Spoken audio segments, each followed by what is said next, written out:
item number 1 on 710 project updates. Staff? Sure. This evening's presentation will be introduced by Assistant City Manager Lucy Garcia.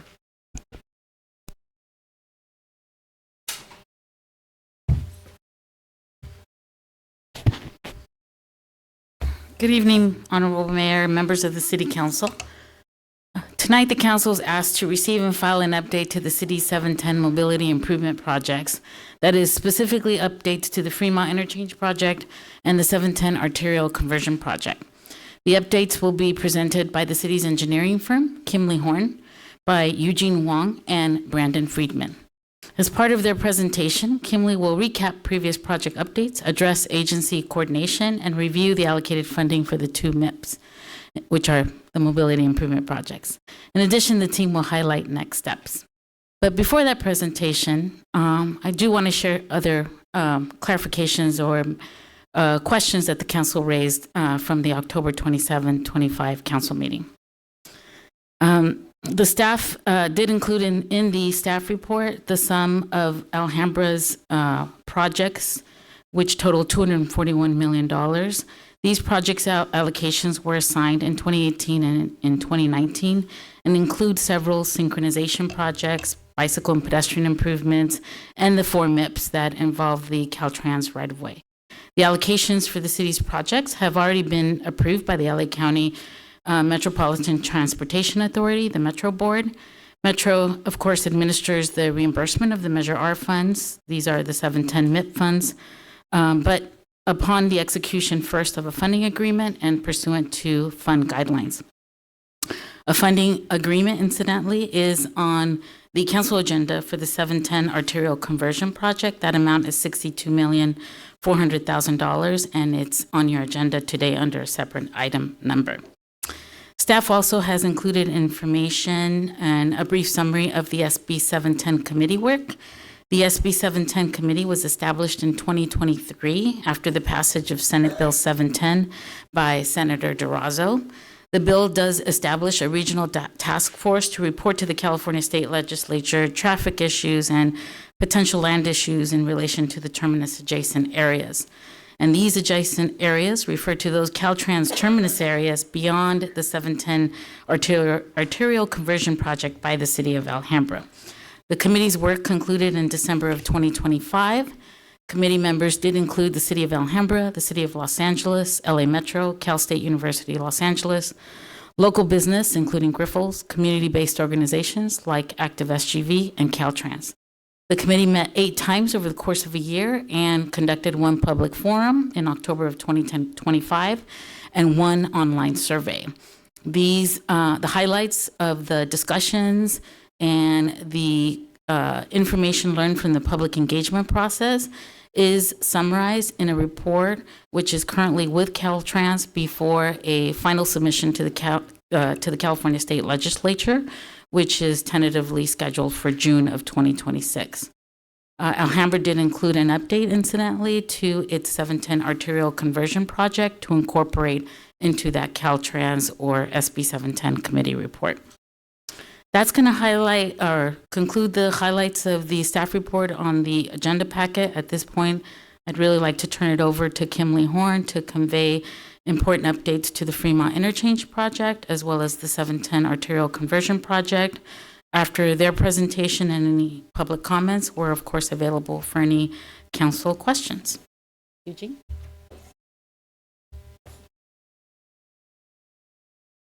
Lucy. So good evening, Mayor, Vice Mayor, Council, and City staff. Good evening. So yeah, I'm Eugene Huang, Project Manager at Kimley. I'm here with Brandon Friedman, Project Engineer at Kimley. We're here to talk about advancing Alhambra. Just on a personal note, it's really special to be here. It means a lot as a Markable High School alumni. It's great to be here. Thanks for having us, and to be playing this role is important to us. We know this project is important for the city. It's a great opportunity. We know we have a passionate community here that's engaged. And our goal tonight is really just to be comprehensive, transparent, kind of walk through from the beginnings of the project when we were There were early studies done to step by step how we got to where we are today. So we've brought a lot of slides with us today. We don't want to take too much time, but we do want to kind of walk through it and make sure that everybody has an understanding. It's been quite some time, so feel free to interrupt us, ask questions. Our goal is really just for understanding, right, and walk through this together. So next slide, please. So tonight's goals. So we want to explain how past studies and agency coordination led to today's phased approach. We're going to recap some of the material that we've shared at previous meetings. The action items from those meetings, the context of it, some of the public feedback that we did receive, and then we'll provide some updates on each of the projects. And then we'll end with taking a look at the allocated funding and where we are with funding overall. So the way we're going to do that, we're going to do some background. We're going to do Fremont, and then we're going to do 710, and then we're going to do the funding. All right, next slide. Next slide, please. So starting with background. So just generally, what is advancing Alhambra? So when the 710 extension was abandoned, Metro funding was made available and allocated to the city. At that point, Alhambra put together a comprehensive plan, early studies and modeling. And I'm going to take us through some of that, right? Next slide, please. But early study goals, right? Early study goals were focused on reducing cut-through traffic on Alhambra streets. We're talking about improving traffic safety through interchanges, and supporting future bike and pedestrian citywide systems. So these were the goals that essentially we started with, right? And I know the cut-through traffic is an emphasis because of the 710 tunnel and where that left off, but we also know that the future bike and pedestrian citywide system are a focus for the city. So there's kind of a connection there, right? If city went forward and made multimodal improvements on local streets now, there would be certain constraints, just like any other city with right-of-way, with curbs and congestion. So the early study goals here kind of think in that way, right? Thinking how do we get traffic off of Alhambra streets first, so that if there are multimodal improvements later on, there's a little bit more flexibility. The constraints are a little bit less. That's really the overall goal of this. With the stub. So next slide, please. So the study areas, we're looking at 4 projects, 1 goal. Obviously, the focus has been on the stub, particularly the PM eastbound peak movement, right? We kind of, a lot of us know that movement and driving through this 10 freeway and knowing that that's a congestion issue and there's a cut through potential there to go north. And we'll show some studies later on to kind of illustrate that. So goal, right? 710 stub pass through is kind of focused on the stub itself. But really what the goal is when drivers have the decision to either go on the stub to the north or take 10 east, there's a decision point there, and we don't want them to choose the stub and then go into the city, right? We want them to at least consider the 10 east and have it not have the stub be a consistent route that is part of people's routines to get home from work. We want it to be relative to 10 east. So the goal is for 710 to be less desirable, and to do that we really need to study the downstream impacts, right? We need to take a look at not just the stub but also 10 east and Fremont to understand if we do modified 710, what are the impacts downstream, and is it going to have the effects that are intended? I think sequencing and risk mitigation is another aspect of this. So if we did the stub and then nothing else, I think that's kind of a thought exercise. So if we did that and there's absolutely a scenario where maybe do the stub, the traffic kind of behaves how we think it's going to, how we want it to behave. That's one, but there's substantial risk there, right? If the stub is modified without the 10 East and Fremont being studied, and it turns out that, for example, drivers are just taking another route, they're taking Fremont instead, or maybe the modifications of the 710 just aren't drastic enough or impactful enough for drivers to pick 710 to pick 10 East instead. right? So in that scenario, we could have a project here where 710 is constructed, but the driver behavior that's intended is it never really rippled through. So really, all this is not really talking about what makes sense to design or construct. We're not there yet, right? We're at the planning phase for Fremont, and we're between early studies and planning for the 710. Right now is just focused on, hey, what makes sense to study, what should we study as part of this effort. And the last thing I want to highlight here as we look at this is just the reality is that the stub is Caltrans right-of-way right now. So to make the stub modifications, Caltrans is a required partner, right? So at the very least, Caltrans is absolutely interested in the types of impacts that modifications to the 7-step would have on 10 East downstream and on Fremont. So it's kind of a due diligence scenario there as well to be able to study that and have a holistic view of the system. Okay, so that next slide, please. So early studies. So just in terms of timeline, I'm taking us back to 2020. And these were early studies that were done. There were two main ones I kind of want to highlight. One is the forecasting model, which essentially is just taking a 2016 SCAG model, Southern California Association of Governments model of traffic, and forecasting it to a future year 2040. Right, and the reason we're doing that is because we want to see, hey, at a 2040 baseline, if the city does nothing, what does the scenario look like, right? So we're looking at 4 study alternatives. The do nothing is one of them, right? The second one, we're talking about the 710 extension to Mission Boulevard, so Valley Boulevard, and then we're going 710 further north, right, to Mission Boulevard, and we want to see the impacts that has. The third one is ending I-710 at I-10 and just closing the stub, right? Probably the most drastic one here is just there's going to be no outlet there and traffic will disperse and go where it may. The fourth one is a stub arterial to Valley Boulevard. So that's going from a 6-lane state highway facility down to a 4-lane stub arterial and still keeping that terminus at Valley Boulevard, right? So we looked at each of these and really, for the baseline, I think we saw what we would anticipate to see, right? That the conditions would worsen, people would continue the driver behavior, and with more traffic demand, conditions would worsen, right? I don't think that was much of a surprise with the early studies. 710 extension to Mission Boulevard, it moved a lot of the traffic that would have been on Valley, but now takes it to Mission, and Mission's less equipped as a street boulevard to really handle that. Right, so end I-710 at I-10 and close the stub. It's drastic effects, right? So closing that off and traffic dispersing off to various interchanges. The results for that was we saw adjacent cities and neighboring cities all experiencing more traffic. So the stub arterial to Valley Boulevard was the one that kind of stood out, and it makes sense as a starting point because it's not as drastic as something like closing the stub, but it's more than just doing nothing, right? It's kind of limiting the amount of traffic there. You would think from 6 to 4 lanes, staying at Valley Boulevard. So we before looking at the early studies, we would anticipate that you would have some good amount of effect on the stub itself in terms of people that take that northbound movement.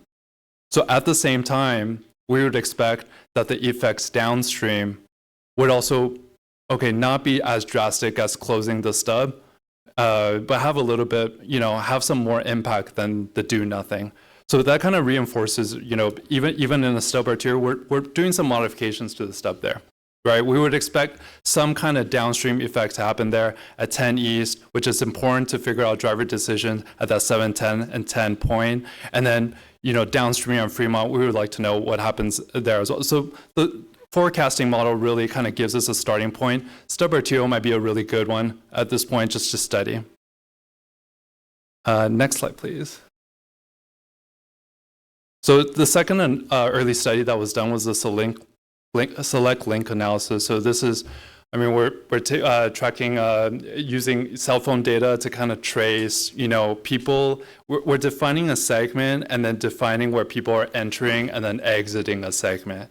So it's kind of an origin destination. So with this graph, you're kind of seeing, okay, if 5% of the Stub users are coming from I-10, and then 95% is coming from 710 North. So for a total of about 60,000 vehicles.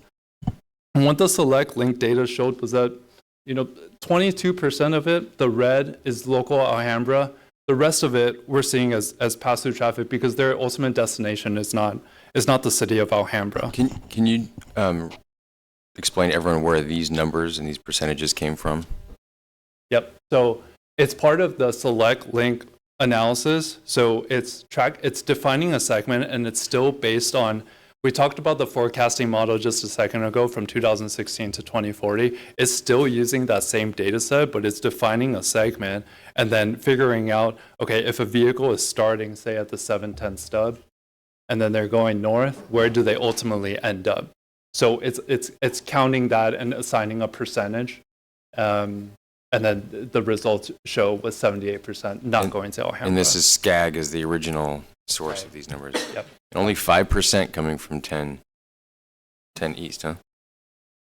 Yeah, and like when we're looking at this, I mean, if you're going 710 North and there's you try to hop up on the 10 East ramp, it's pretty congested, right? It's backed up all the way to the 710, and so you're not even on the 10 East yet, technically, right? Mm-hmm.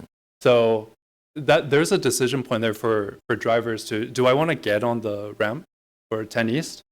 Or do I want to go straight and go on the 710 North and take my chances on local, right? So I think visually drivers see that, but like a lot of us use Google Maps and routing software, and that obviously is able to see it too. I think another note I'll make on this exercise is that when we're doing improvements like this, there's a real world. We have these early studies, but there's a real world observation that we need to do too. And when people drive, they're using routing software. They're not using it. People have routines. If these projects are going to achieve the goals that it's trying to achieve with eliminating pass-through traffic, it has to be comparative to the other options that are there, right? It can't just be, okay, well, 710 Stub is a little bit more restricted now, and we assume good results. It has to be relative, right? So that people don't kind of default to that. Any other questions?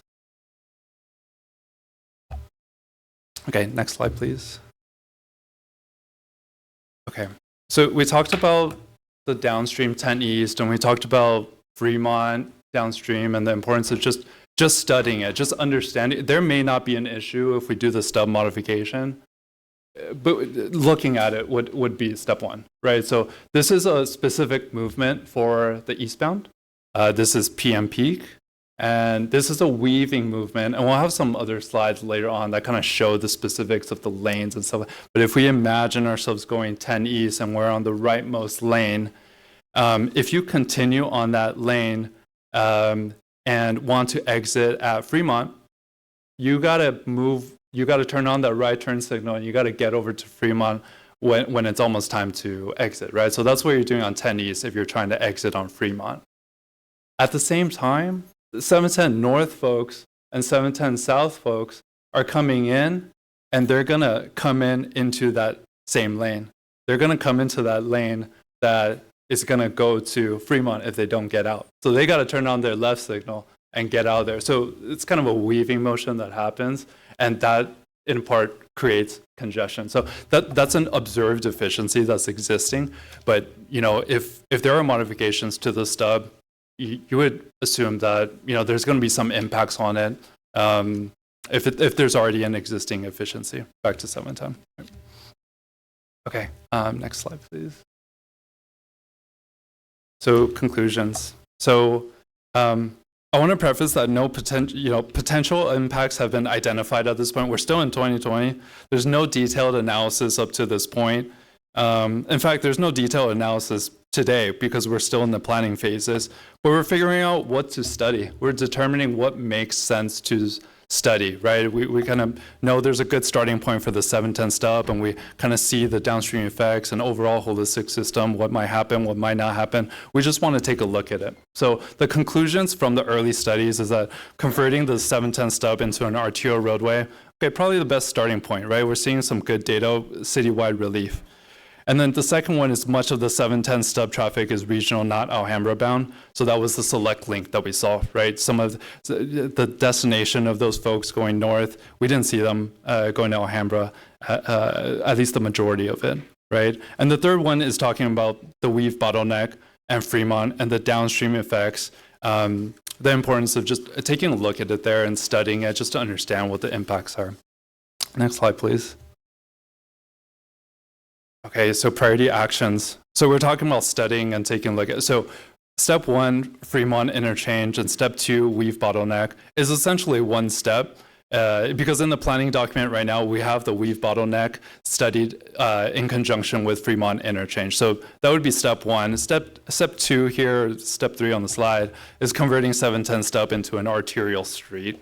We talked about that. And then the last step with Atlantic and Garfield, they're further downstream interchanges. And, depending on the data that Fremont and 710 shows and funding, right, and improvements that are there and the need for it, I think that's when we understand what's needed at Atlantic and Garfield. But really, if the focus is on the 710, we're putting our focus on 710 and Fremont at this point, and then figuring out what's needed at Atlantic and Garfield. So all these improvements also, we're talking a lot about operation and, and weaving and traffic, but there's a lot of opportunities at each of these interchanges as well for safety, multimodal. So if we're going to be touching these locations, that's something we have in mind as well. Next slide, please. Okay, so we talked about early studies. That's kind of the what and where is the problem. The planning is kind of what should we study. The environmental is when we get some data and we get some analysis. We get environmental and technical studies. And we get a lot of public input. We get public input at each stage, and we'll have a slide later showing each stage of the environmental phase, what the public sees and what the public is able to provide input on. So we're showing 710 Stub here, and we're showing Fremont in circles. That is where we are now, but we're very close to getting to just moving those circles down a little bit more into planning and environmental, pending a couple signatures here, and hopefully some good news. I want to pause here and talk a little bit about the sequencing of the projects. So why Fremont first and then the 710? So Fremont first, evaluating the downstream makes sense in that we get the data and we get the assumption in the analysis that the 710 Stub arterial has already been modified. So everything we're studying in Fremont, what's the weaving look like, the ramps, if they're being modified, the movements, this is all data. These are all results that has the assumption that the 710 arterial stub is modified, right, per the arterial. So it gives us a glance at, okay, if these projects happen, then, then how are we looking downstream? Does the whole thing work? There's a reason for separating it too, right? I mean, because of risk and, if I think at the time there was a consideration that it would be like 710 Stub, Fremont, Garfield, and Atlantic all done as one corridor project. It carries risk, right? Because if you study the whole thing, the purpose and need gets warped a little bit. I think that's one. But also, if there's an issue at one of the interchanges, the entire corridor likely dies as a project, and all the effort that was spent there, that's pretty heavy risk. With 710 Stub and Fremont, kind of separate projects right now, they have independent utility. They have their logical termini. They have advantage, each one's independent projects if you implemented them and not. They can go parallel, right? But Fremont going first gives us that foresight of seeing, okay, if the 710 Stub was modified, what does Fremont look like? So make sure that, okay, like 710 Stub is okay. Can I pause you there for a sec? Just trying to understand the logic for the sequencing. I think we all know traffic is very regional, and there's a certain way of traffic patterns, how they behave. And like you said, if you change one thing, and you need to understand the downstream impact of the others. So when you do these two projects separately, how do you kind of consider the interaction impact on the two? If you change one, it causes change on the other. How do you kind of approach that? Yeah. So we established that we have Fremont going first and then 710 after. That's not necessarily like it has to be constructed first and the other, just in terms of studying it, right? And the purpose of that is when we study Fremont, our data that's getting fed in and the simulations, it's assuming that the stub arterial is going to get modified. So that's the interrelation right there. So even though they're totally separate projects, Fremont knows what 710 stub is doing. And then when we do 710 stub, that's a more focused study area at that point, because 710 stub just needs to know that 710 stub is going to have desirable effects for the city. When we're studying Fremont, though, Fremont knows 710 stub is happening. And then another question on the assumptions. So with the weaving option, I understand that it's basically there's a functional conflict that you're describing, that there's cars going east on 10 and trying to get off of Fremont, and then there's also cars getting onto 10 and trying to stay on 10, and there's a conflict there, right? Yeah. Is there any data or basis supports the fact that there's a lot of cars trying to get off Fremont? Because it's just, I'm not saying that it's not true. I don't observe that. So I just wanted to know if there's any basis because for that functional conflict to exist there for the weaving, it assumes that there's a lot of cars trying to stay on. There's a lot of cars trying to get off. What are the basis for that? Yeah. So to answer that shortly, we would definitely have more analysis on. Okay, so we'll jump ahead a little bit, and we know the braided ramp is a potential option, right? It's something to resolve that weaving movement, amongst others, right? We don't know exactly how big of an impact something like the braided ramp or another option has on this point until we get to environmental. But if we include it in the study, we can find out, right? Because if we've included the study, we can figure out, hey, let's test the braided ramp. Oh, the braided ramp didn't have much of an effect on 10 East traffic, even though it costs a lot of money, it has a lot of right-of-way. It didn't help 10 East that much. So let's get rid of it at that point in the game. So that's kind of the approach right now.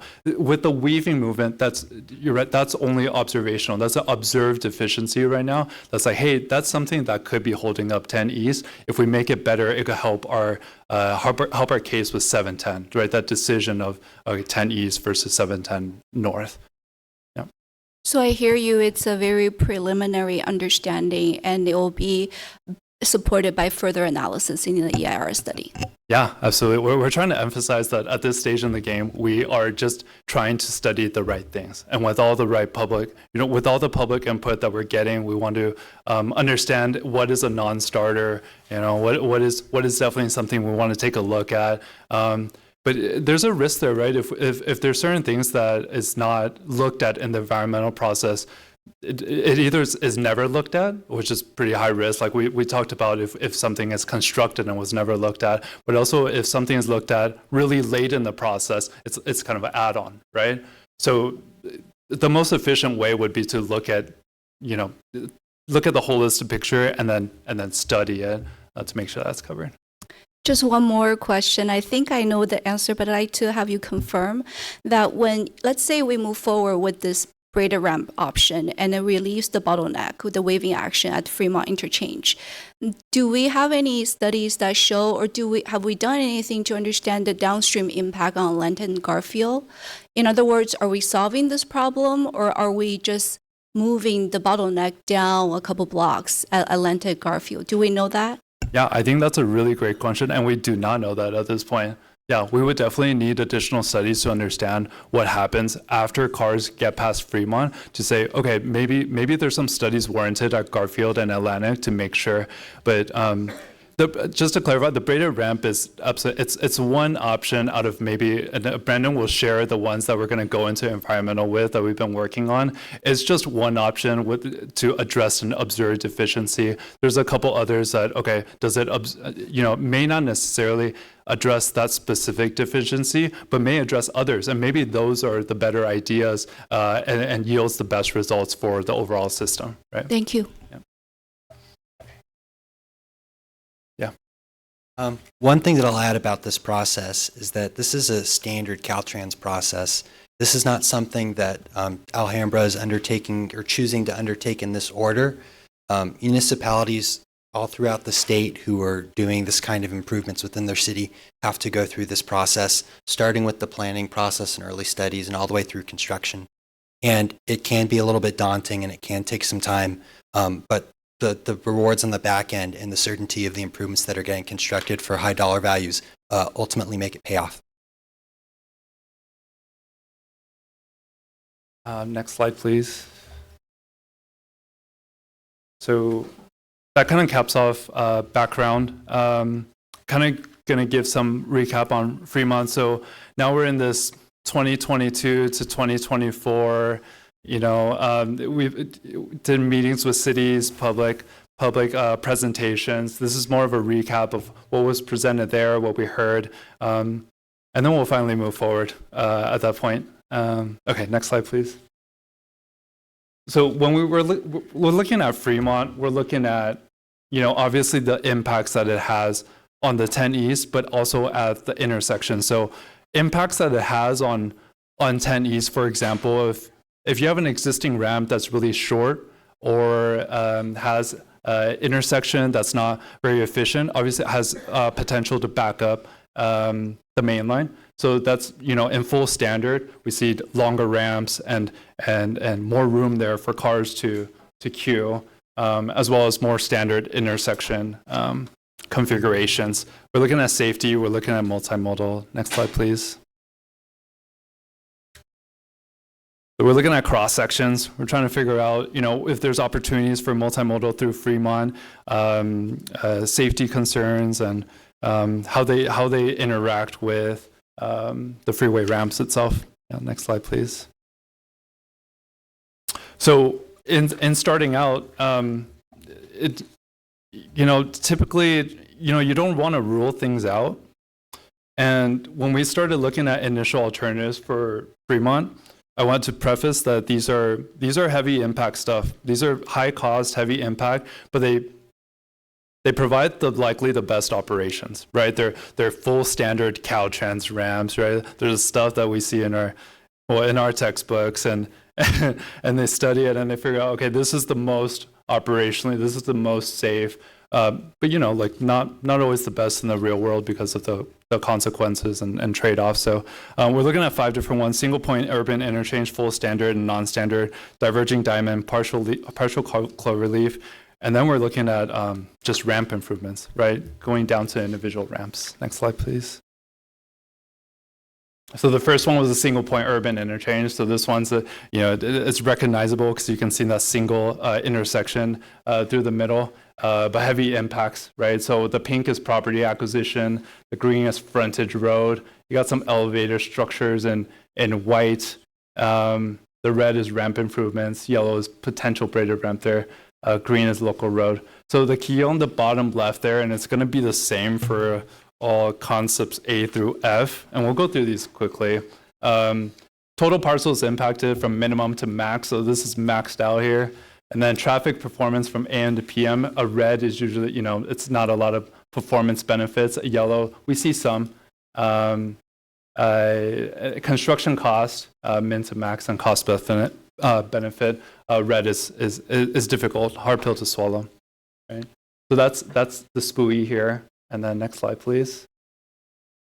The next one, we just try to modify it. We skew it, so maybe we get some less impacts, but keep some of the most of the operational and safety benefits.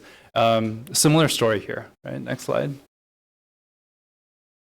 So the diverging diamond. So this one's interesting because cars that get off the ramps, this whole thing's designed so that you don't have to make a left turn through traffic. So it's very efficient traffic performance, but unfortunately it takes up a lot of real estate as well and has a lot of impact. So construction cost is high as well. Next slide. Yeah, partial cloverleaf. So we're getting a little bit closer now to maybe some of the concepts that we shared previously for Fremont. This is still a full standard interchange here.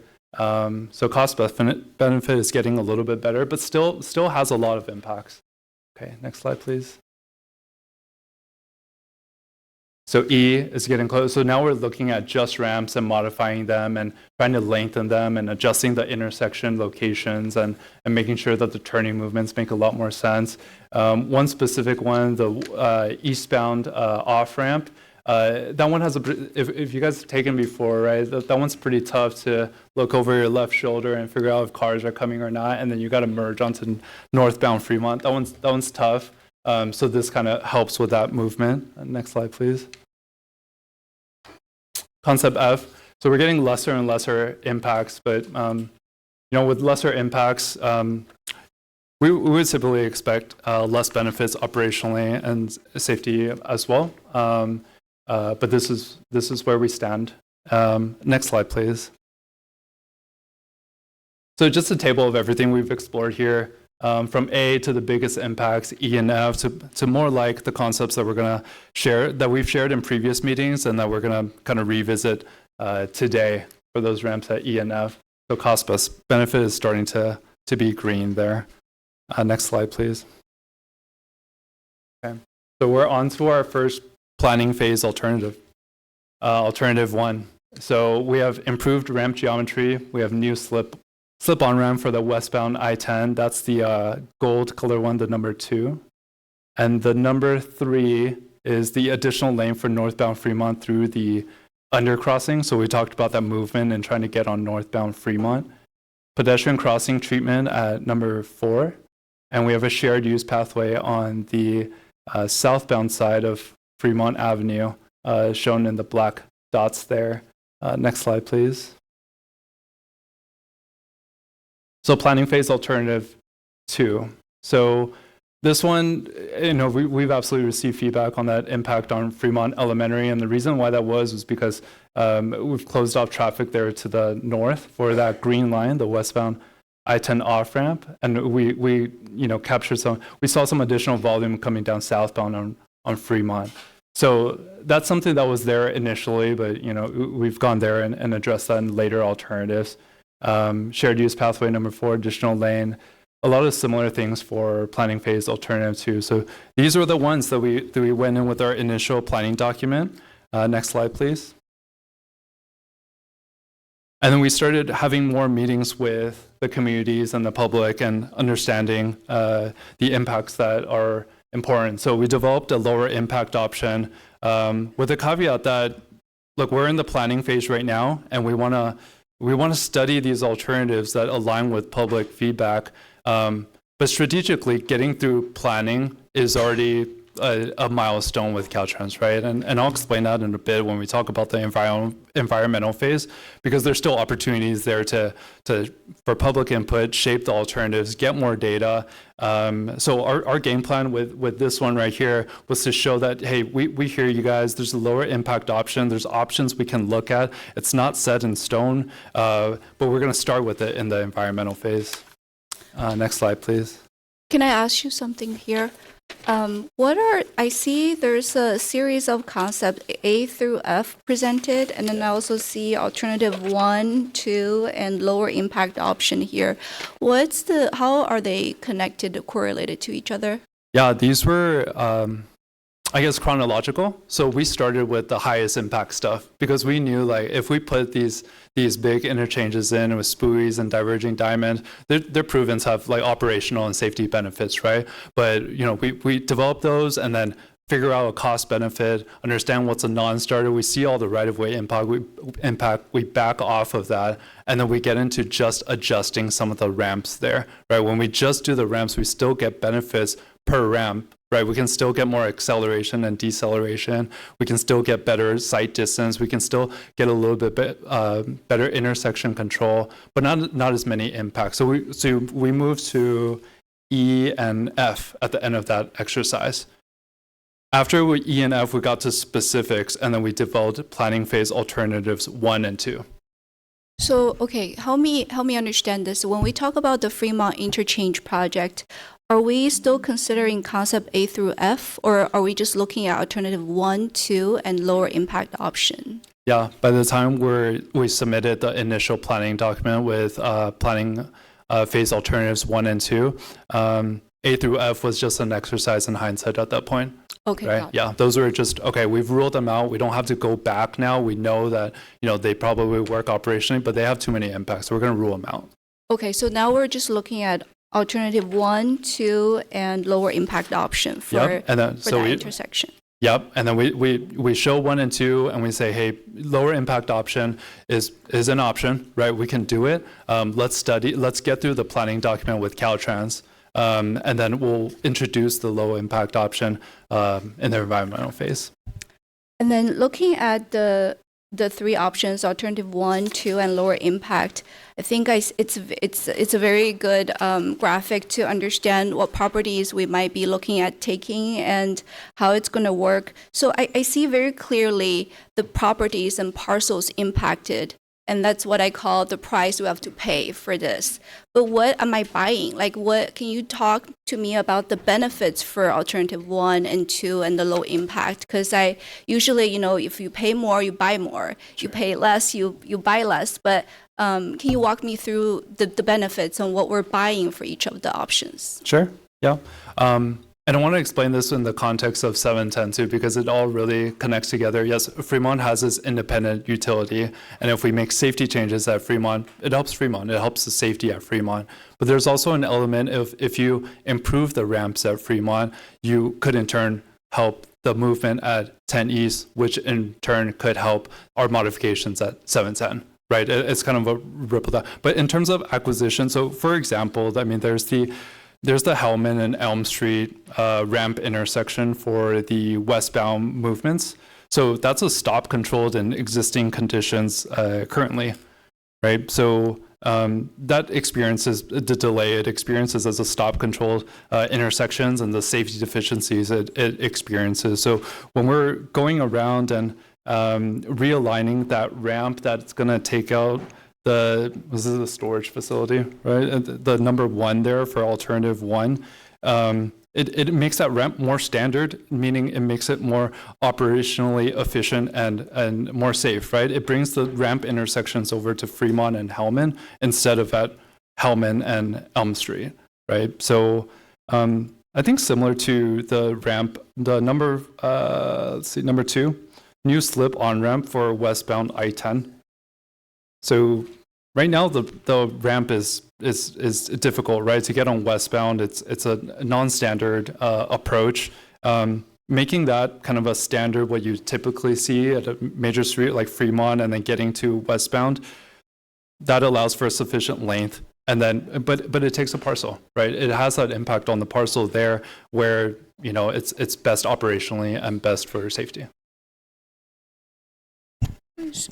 So if you're looking at alternative 1 and 2, when there's bigger impact on the nearby parcels, it also streamlines the traffic a little bit better. There's a little more benefit there. I would say like typically, right? Because if you have a little bit more room, you don't have to make as much compromises for that. Then what's the difference between alternative 1 and 2? Yeah. They're very similar. Yeah, they're pretty similar. And so 1 we talked about that new slip on-ramp for westbound I-10, the number 2. Alternative 2 does not have that. So that's the main difference. And then alternative 2 has that impact on Fremont Elementary, but that's really a function of what's happening on the north side of Hellman. I understand that. I understand what's there, what element is there, what element needs to be taken. But what I'm asking is, let me clarify. I'm asking the benefits in terms of what kind of traffic improvement can we see if we implement alternative 1 versus 2? Like what does it mean for a resident in Alhambra driving through that intersection? What benefits do they see? Yeah. This is another one where the answer would be a lot better if we had the data, right? We could talk about how much % it is better for this specific movement and how long the queues would be here. And the left turn movement for southbound Fremont is a heavy movement. We want to see what the impact is on that one, whether negative or positive. We don't know yet at this point. It's all qualitative at this point, and figuring out, hey, if you have this ramp here, it's a better movement. You should theoretically see better operations for that specific movement, right? But is the trade-off worth it for like that that particular right of way, right? Is the particular trade-off, is it a trade-off that's worth it for the impacts that are there? Also add something to that in terms of the benefits and the difference between alternative 1 and 2. So at that intersection, at the Fremont-Hellman intersection, the critical movement right now is if you're going southbound and you're going to make a left turn to try to get onto that ramp, that can be a pretty long queue. An alternative 1, you no longer have to queue to make that left turn to be able to go onto the ramp. You can just go straight, go right up that slip-on ramp. That's a big benefit for operations. We don't know percentage-wise how much, but we know there's a benefit there. Alternative 2, to be able to make an intersection that functions appropriately, we would require to have a double left turn lane, meaning 2 left turns side by side. Right now, there's only 1. So by having those 2 left turns side by side, that's where the Fremont impact comes into the elementary school. And the community's made pretty clear that we don't want to have an impact to Fremont Elementary School. So as we'll get to later in this presentation, we're going to present some other options that we can continue to explore. But that's the benefit to Alternative 1 from an operations perspective, is that left turn movement you don't have anymore. That is very helpful. I think that's where I was getting at, trying to understand, different options come with different price tags, and for me to understand what am I buying with the different price tags. And you mentioned that we don't know this right now, and at what point can we find out about the benefits in terms of not qualitative benefits but quantitative, we can quantify the benefits. That's very easy for a resident, a layperson to understand. At what point can we get that? We're really close. We're on the precipice of it, and Eugene's about to walk through. We're 2 or 3 signatures away on the planning document. It's at the district director's level. We just found out last Friday. And then we'll begin the environmental steps, which Eugene's going to walk through. So before we do, there's a couple more slides. There's a couple more slides we had on here for the weaving. Next slide, please. But it just illustrates it a little bit more clearly with that movement for 10 East, which is the red dots there, right, coming in. And if you got to exit for Fremont, that's the movement you have to make. And if you're coming in from 710 South or North, you're the blue dots, and that's the movement you have to make. So kind of comes up with that weaving movement. Next slide, please. So the concept of the braided ramp is just to eliminate that movement simply, right? So red is still red and blue is still blue. So red is now flying over blue, right? So they don't have to weave anymore. Folks that are trying to exit on Fremont for the 10 East can take the braided ramp, go straight to Fremont, while the 710 traffic goes directly onto the 10. Next slide, please. So just more of the same here, and on plan view, what it would look like if we had that flyover and the 710 ramp. And yeah, I mean, we talked about this earlier, is that we don't know that it's going to have the effects that are absolutely, hypothesized per se. But for it to study and have potential effects on the 10, that's something that would be studied. Okay, next slide, please. Okay, so yeah, Brandon alluded to this, but the environmental phase and ongoing public input. So I apologize, there's a lot of words on this slide. We just kind of want to break down stage by stage in environmental and what opportunities the public has, what the public experiences, basically, right? So in stage 1, we're having early input and problem definition. So activities are public outreach and listening. We're refining the purpose and need. What the public sees as existing condition, early studies and observations. And then how public input matters is helps define goals and priorities. We're able to add locations, multimodal studies, and concerns to study, right? And then we move on to stage 2, studies and alternatives development. What we get out of stage 1 is really the main activities in stage 2, right? We're able to do studies, we're able to do engineering and environmental, develop, refine, or drop alternatives, detailed traffic modeling or operational analysis of alternatives. The public will see at that point concepts and diagrams, traffic analysis results, trade-offs between options. And at that point, we can shape and refine alternatives and flag unacceptable impacts. And really what comes out of stage 2 is really the activities in the stage 3 public review and decision making. So we're coming up and releasing the draft environmental document.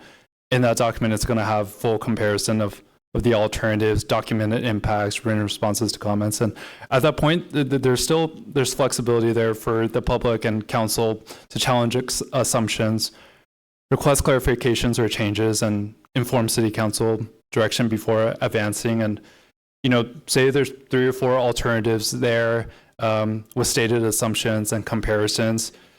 Public absolutely has the opportunity to challenge those assumptions or feel like there's something else that needs to be studied or another alternative needs to be looked at. So just kind of going through there's opportunities there, and as part of the process. Right now for Fremont, we are in the planning process and trying to get to environmental, where we will do these activities. And for 710, we're trying to get to the planning process. So this far, I think we've highlighted, maybe we're up to 2024 now. To this point, and coming out of all these meetings, our commitment to the public was to, hey, we had these 2 planning phase alternatives, and then we had a lower impact option that we said, hey, we're going to study these in the environmental phase, and our goal at that point was to get the planning document approved for Fremont so that we can move forward into scoping and environmental. I have a quick question. Yeah. Was Kimberly Horn part of the agreement for the $14.5 million from Measure R to go for our bike and pedestrian plan? Okay.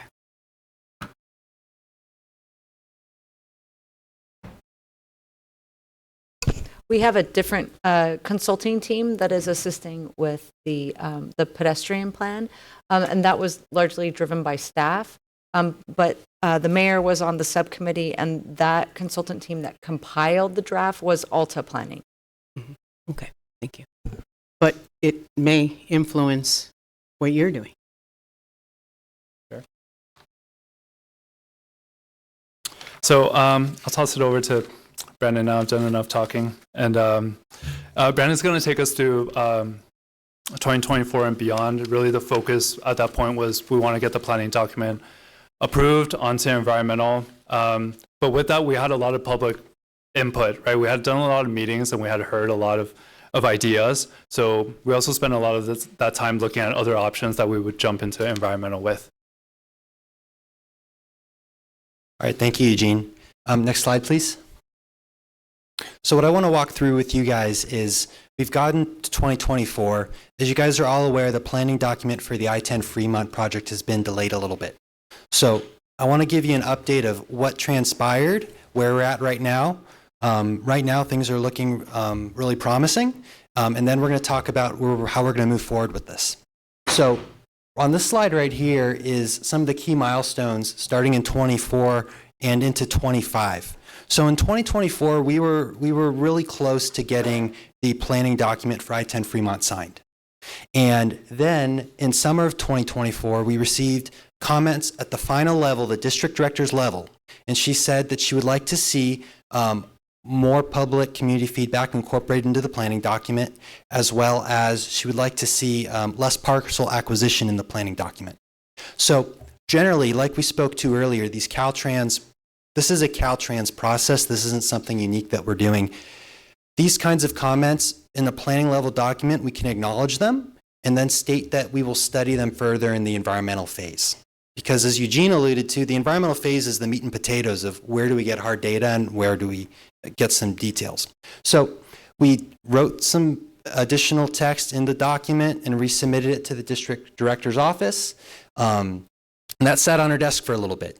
The city worked to be able to put some leverage and ultimately got a response from the district director on November 27th that there was additional comments forthcoming.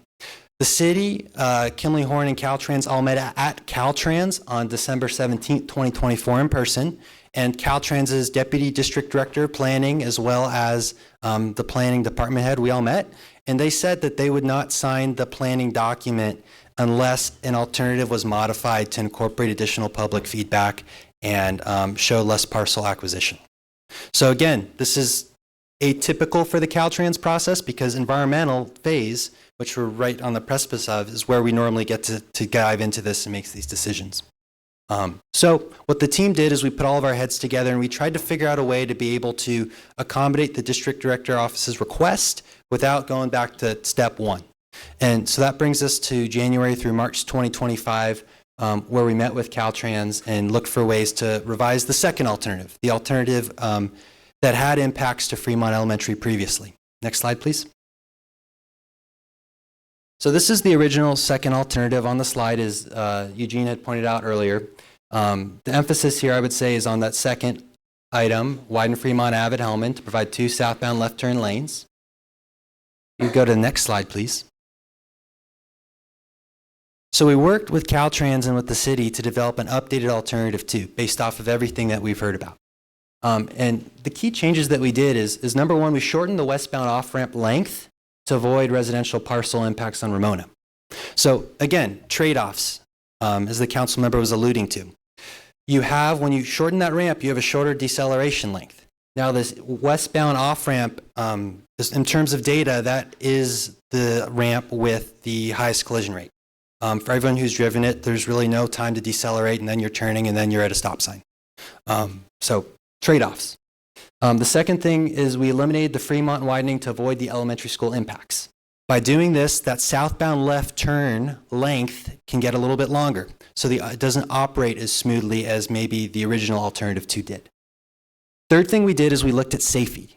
So we took a look at the Walk, Bike, Move, Alhambra active transportation plan that the council member was alluding to. And we took a look at that area and saw what specific measures that were studied in that plan we could incorporate into this project at this time. So what we looked at is we teed up, meaning we made intersections 90 degrees so that cars would have to turn around the corner very slowly versus a high-speed slip lane where they have a wider turning space. The second thing we did is we removed the northbound lane, the third northbound lane on Fremont. There was some public feedback that shared that they were concerned about that because you're adding a lane, you add traffic to that, and that could potentially impact the elementary school as well.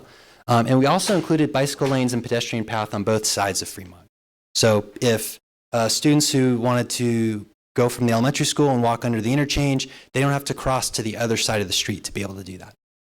The last thing that we did is we added high visibility pedestrian crossings, so really clearly striped crosswalks, and we're proposing or leading pedestrian intervals, meaning that the pedestrian walking sign goes a few seconds ahead of a green light, so they get a head start up against the cars. So we had all this, and next slide, please. So we came back to Caltrans, and we said, we hear your comments, we hear the community's feedback, and here's a revised planning document, facing the next challenge that was put in front of us. At that time, Caltrans let the city aware that the funding allocated towards agency reviews, Caltrans reviews, had run out. The city mobilized really quickly, and they were able to get the cooperative agreement with Caltrans replenished, but that took some time. The Caltrans process to get that agreement executed is a little bit lengthy, so there was a few months there where we were waiting on that, unfortunately, but that was what happened. That's the facts. We wish that we were made aware of that sooner prior to submitting the document.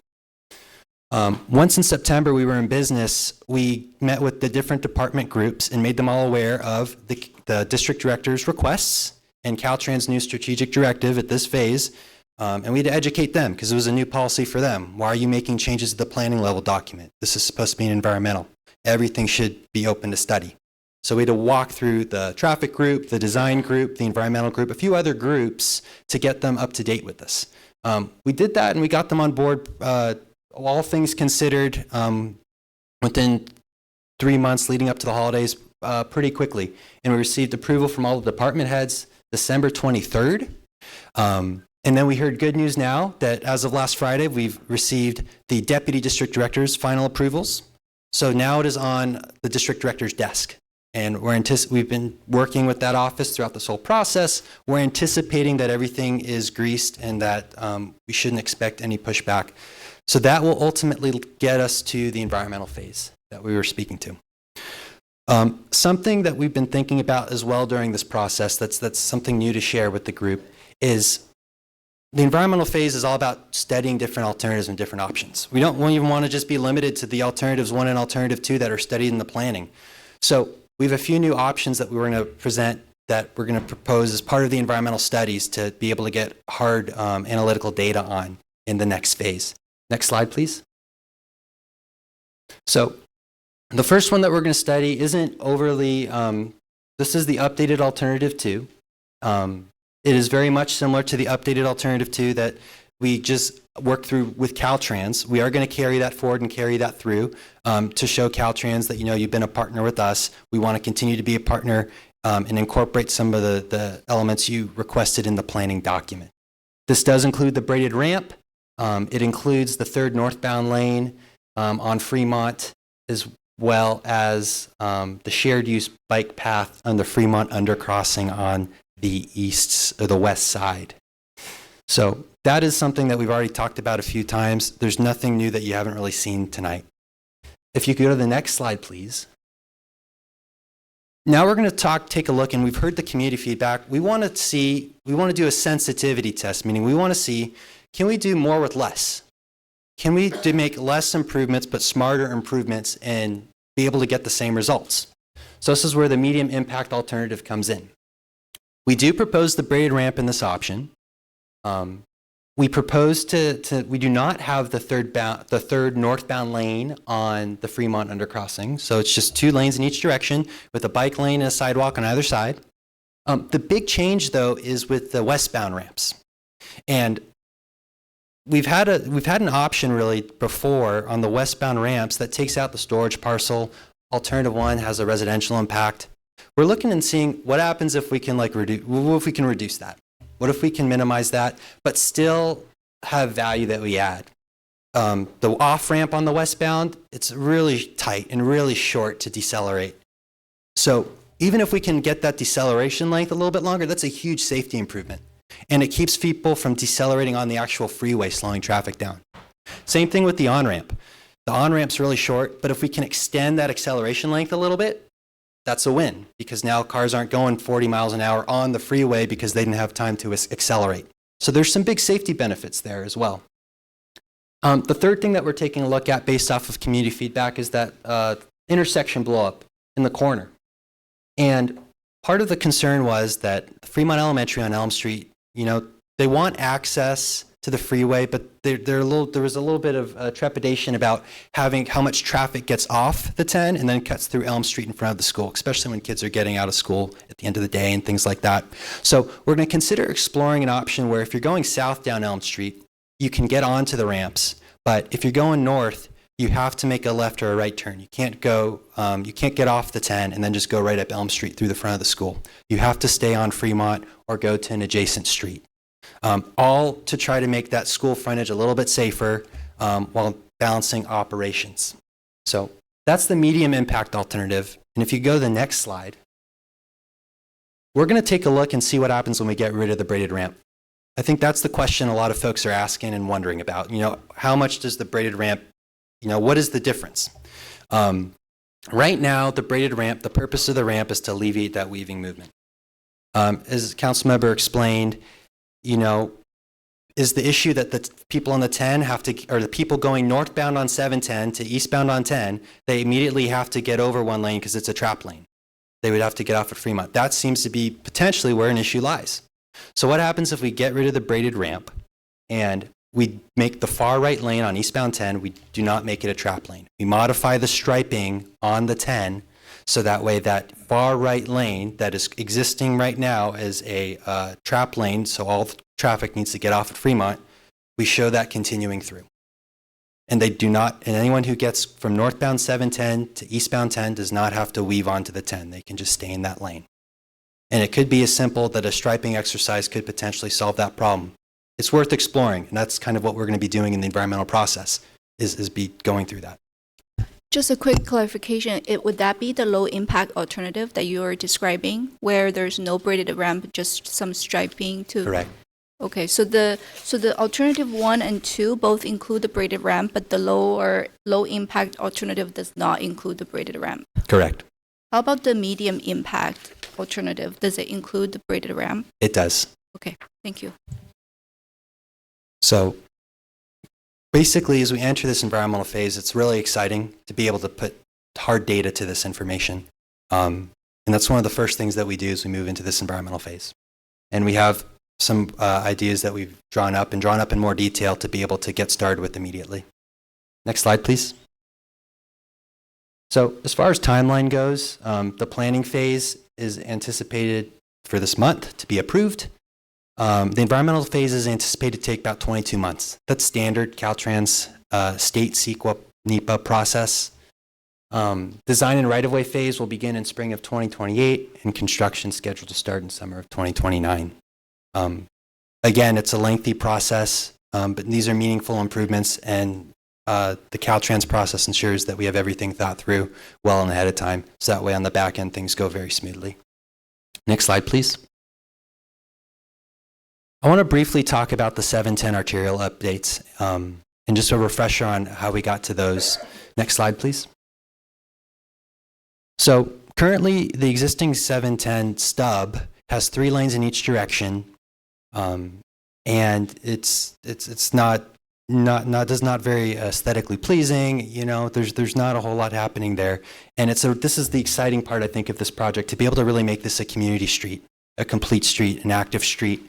So the project proposes to reduce the 6-lane street to 4 lanes. We're going to put landscape medians in the middle and into the parkways with bioswales and retention basins to be able to treat stormwater. Well, also, I think the biggest thing here is that it's going to propose a pedestrian path and a 2-way bicycle path. Next slide, please. Here's a little bit more of a breakdown of what the design is going to propose. So if you take a look, we got a few numbers here, and there's a lot happening, so we'll try to go through it thoroughly, but fairly quickly with time. The first thing is we want to propose a new intersection. This is now an arterial street. The last thing we want is people coming north on 710 and continuing at that speed and that pace all the way up to Valley when we have a new bike path and a pedestrian path right next to it. We need a mechanism to stop traffic that enters this arterial roadway and say, you know, you're now done with the freeway, you're now entering a local roadway. So what the project proposes to do right now with this concept is to propose a new intersection convergence point at that number 1, and it's just north of the 10 freeway. And to do this, the project's going to realign the 3 connector ramps that would connect to that stub to terminate at or adjacent to that intersection. I think one of the more exciting elements is that the project's going to propose a bike and pedestrian and road extension from the Ramona Road frontage that's going to wrap around the area where there's now a connector ramp.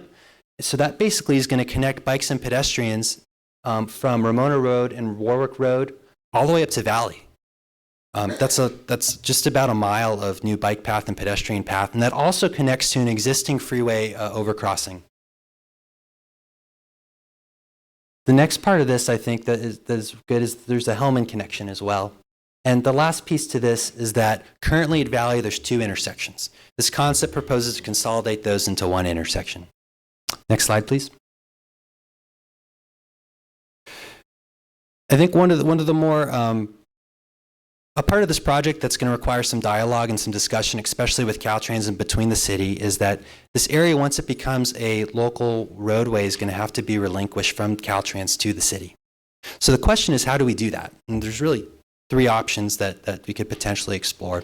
The first is that before any of the construction occurs, the city Caltrans relinquishes the city Caltrans relinquishes the stub to the city.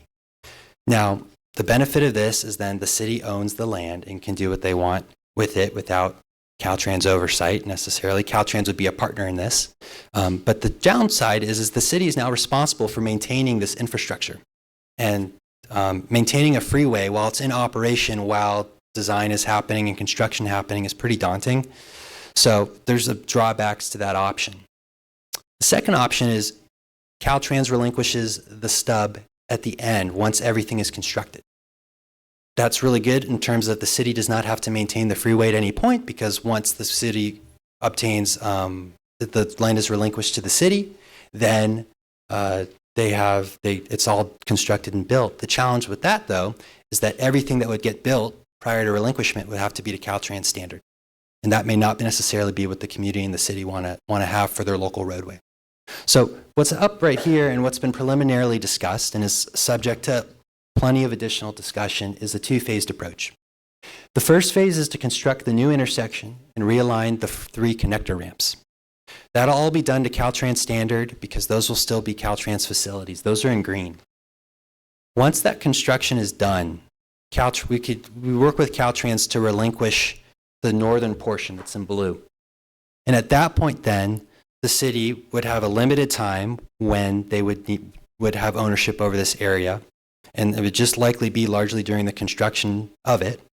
And they'd be able to construct it to city standards and do what the city feels is best for the arterial roadway. So this is early on. We're going to be discussing this with Caltrans in the planning phase, but it's something that in preliminary discussions seems to be the best of both worlds. Next slide, please. So as far as timeline moving forward for this, the planning document has largely been drafted incorporating the alternative discussed. We're pending the approval of the I-10 Fremont planning document, and once we get that approval, we'll be able to move forward with the I-710 planning document. Under typical process, the planning phase should take approximately a year. What happened with Fremont is abnormal. It's not the typical Caltrans process that the district director will ask the city to go back and revise alternatives at that phase.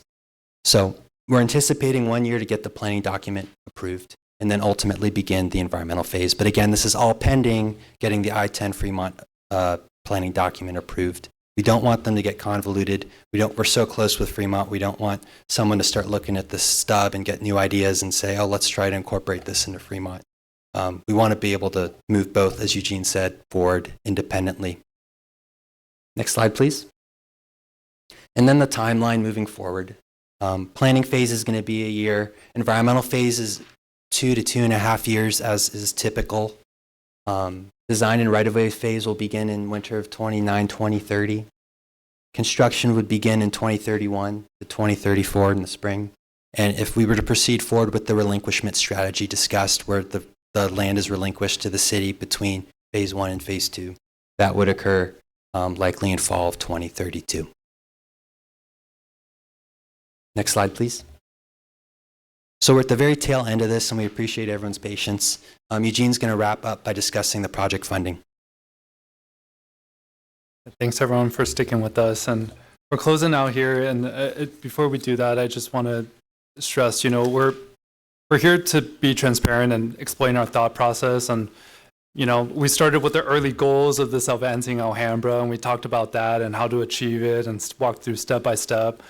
Just like when we walked through the environmental process and talked about the public input that was, that could be had there, what makes a good project is the challenging of assumptions and refining and all that good stuff, right? So we welcome that. We want to have the discussions. We want to lay it all out there. So with funding, so next slide, please.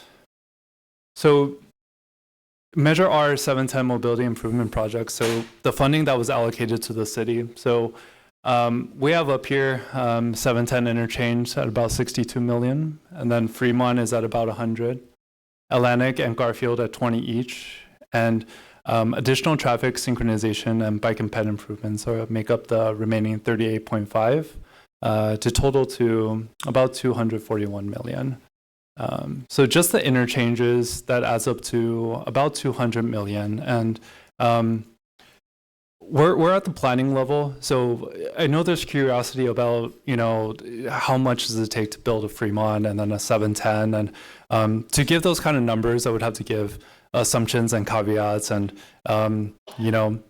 we're still, as we kind of present it through, we're still floating through, right? Is there going to be a braided ramp or just striping? How much right-of-way impacts are there going to be? What kind of ramp improvements are there? So that kind of estimate will kind of be kind of out there until we get to environmental and figure out with studies what kind of alternatives we're looking at with ranges of cost. I think what we can share is that And the theme for this entire presentation is that the 10 East, right? The 10 East is a point to this, right? It's not the focus of the project, and I know City didn't come in here and get this project and say we want to improve the 10 East. That's not the motive, really. That's not the goal. But it does impact the overall picture, right? With the 710 and pass through. And ultimately Fremont included as well. So we've had preliminary discussions with Caltrans on what that means, because if a project ultimately improves the operations of the main line, I think that warrants some discussions with an agency like Caltrans if they would be willing to help fund some of this. And so the latest is that we've had preliminary conversations with them during the planning phase, and the ask is, hey, let's get into environmental, let's see some studies, because fairly so, like we don't know exactly what kind of benefits these alternatives are going to have, even from a Caltrans perspective, until we see that data. At that point, that conversation is definitely going to be revisited, and then we're going to figure out if there's opportunities there for additional funding or funding partnerships. So that's all we have. So the last slide is just questions and comments, but we're available, and yeah, let us know. All right. That's it, huh? That's it. Thank you, guys. Thank you so much. Okay. So thank you for the presentation. Any quick clarifications? We won't get into discussion at this point, but council members, any clarifications or questions? If not, then let's go into public comment on item number 1. First is Ron Sahu. You're going to speak to 1 and 2 at the same time? Okay. Thank you, Mayor and ex-mayors. This was an hour and 10 minutes of Kimley Horn. I only have 5 minutes, so you will allow me some quick remarks. I have provided detailed comments to you all, and I cannot say everything in 5 minutes. Quick background, I do have background in transportation, air quality, and I've been doing environmental impact work for about 35 years. Probably longer than Eugene and the other gentlemen have been doing environmental impact work. You know, it is said that in America, the cover-up is worse than the crime. In looking at the staff report, your staff report, and the consultant's presentation, it is clear that we are now in cover-up mode. Plus a lot of misleading statements, some untruthful, and a lot of magical thinking. The Fremont project, as examples, was not the original project. The braid, the 710 stub was. Go see attachment A that I've given you. Caltrans, not the city, will be in charge of the environmental impact report. They will be the lead agency. You didn't quite get that from the discussion. And the budget is definitely not current, in spite of the speculation at the end that we will have funding partnerships.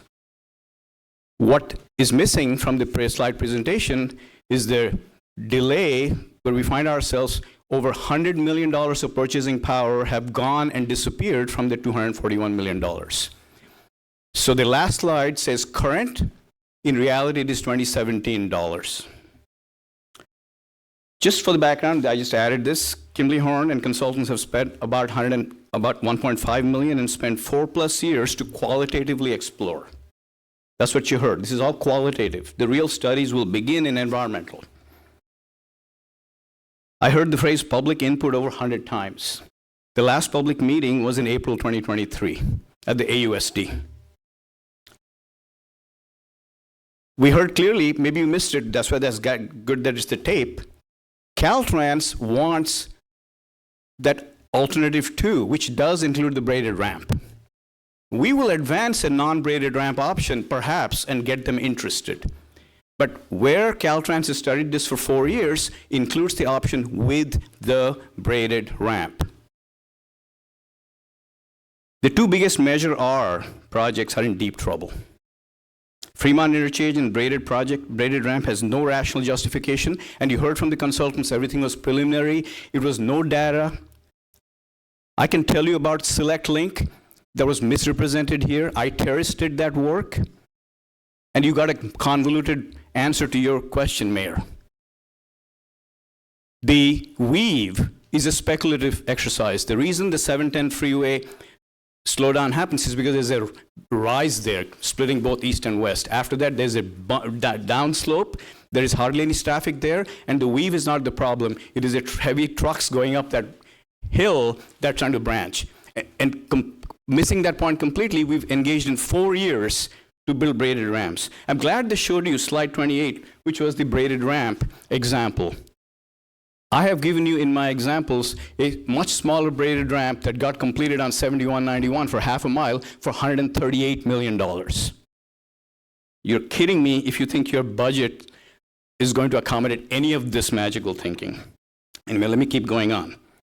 So this cut-through traffic, as you heard, was based on a model from 2016, projected to 2040 with no empirical background. You yourself, Mayor, did some math 4 years ago and said, hey, I'm for any project that saves 15,000 cars. That was based on good math because you had the same thing with you.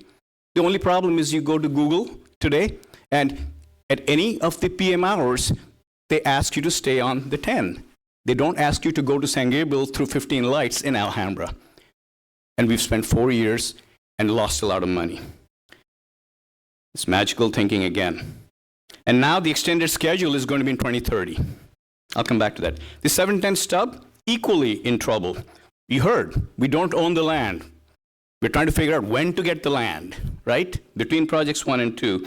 What you didn't hear in this, and it is in attachments B and C, is a powerful neighbor, Cal State LA, has plans for that stub, our stub. In spite of SB 710 telling us stay away from our stub, they have plans. And those plans are not on the website of that. I downloaded them in early December, chatted with this fine lady on December 22nd, and they've disappeared since that time. We have a laughable budget, $62.4 million in 2017 dollars to complete all these things in the Arterial, including joining the valley end together where there's a big yard, getting the roads completely realigned. And by the way, this is the item 2. Since I won't be here, we're taking $9 million out of that, leaving the grand total of $53 million to complete everything in 2034. And then there's a Durazo committee report. I've attached to you the final report. It says final, not interim. Staff is misrepresenting that there's something that was interim. Go take a look at it and tell me where it says interim on the report. It's not on the website. Isn't that strange?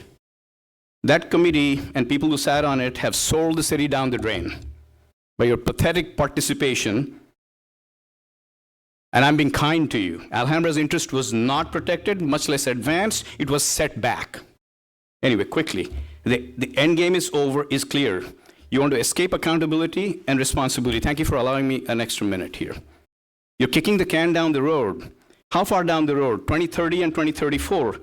Isn't that just a coincidence that those schedules are just far enough that you will all be out of here? This city manager has a contract that you guys gave, 3 of you wrote, for 7 years, and now it's 6 years left. She's out by 2030, 2031, and 4 of you are termed out. So mostly what happens when things get delayed? They cost more.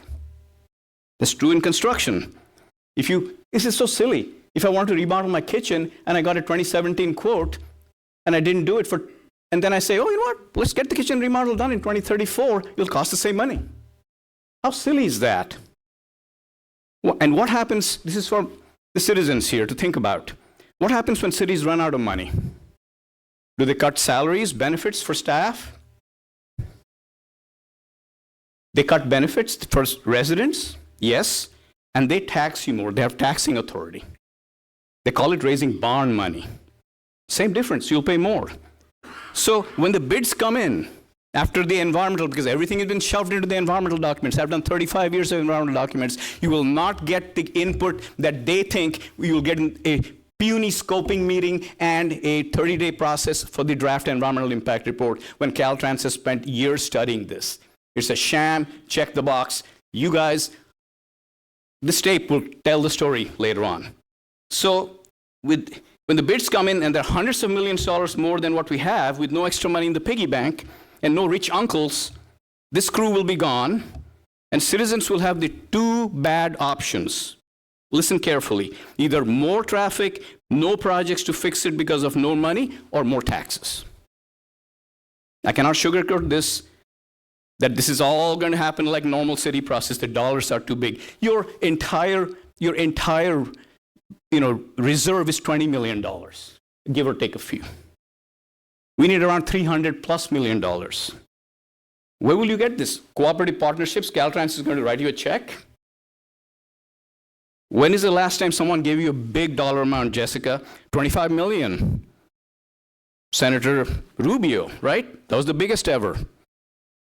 So let the spinning and the attacks begin on me, on grassroots, simply for informing fellow citizens of what is going on. Let the garbage rationalizations begin.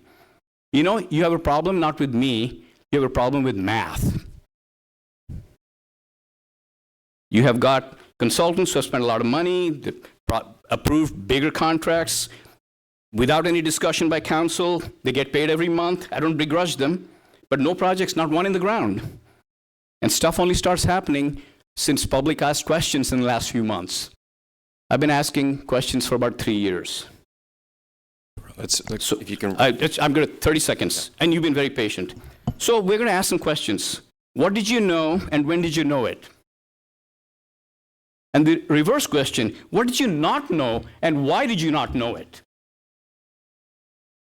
So we will continue to inform our fellow citizens. There are more shenanigans.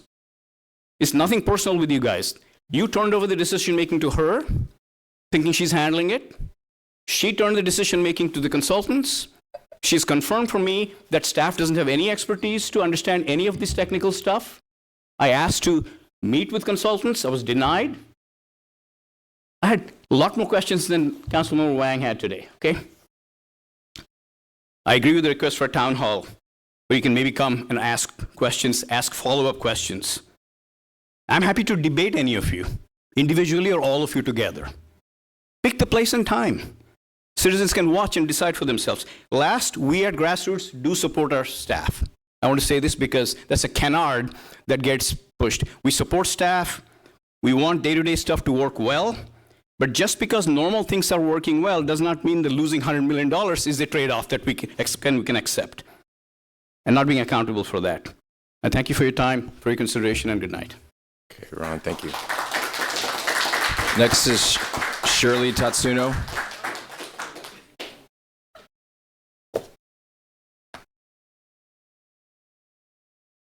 What bad luck. I'm right after Ron. But I'll just say, just as a simple rental owner, and just the cost of things. So how can we know there's enough money when it's going to be built so far ahead? And just as an owner, I mean, everything has gone up so much.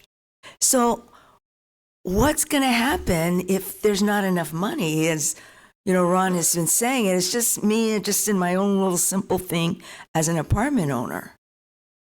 And let's see what else is. Oh, I definitely think we should have a town hall so that we're more clear about everything. And I was kind of wondering about that bike path going along Ramona Road, which I try to avoid. You know, I don't like going there. The noise is so bad. I wouldn't want to ride my bike. I wouldn't feel, you know, relaxed. Now, Hellman was good, but so anyway, those are my simple comments. Thank you. Thank you, Shirley. Next is Louis McCammon.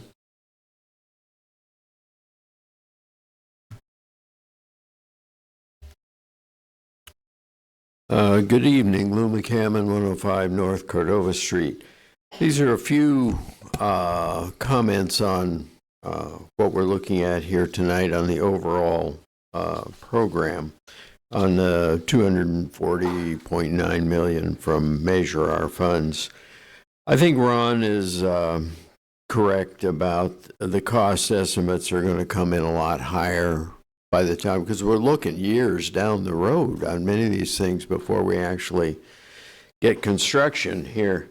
By the time we finish construction, I noticed on the next last page of the consultant's presentation that Phase 2, the city part of the I-710 arterial conversion project, should be finished in spring of 2034. I'll be 90.5 years old then. When my first experience with part of these things, like back on crossing, we're talking about the Fremont I-10 intersection here. I remember walking across that before they paved the 10 in 1950 to go to second grade from our rented house across from Granada Park to go to Fremont School. Things have changed a bit since then. I'm worried that in the end, we're not really going to see that much difference in traffic despite all of this. But there's going to be more housing coming in, more cars coming in. But let's look at some parts of this. Is there any ability to get additional Measure R funding or Caltrans fundings if the costs run over these amounts? That I don't know. I mean, there may be not.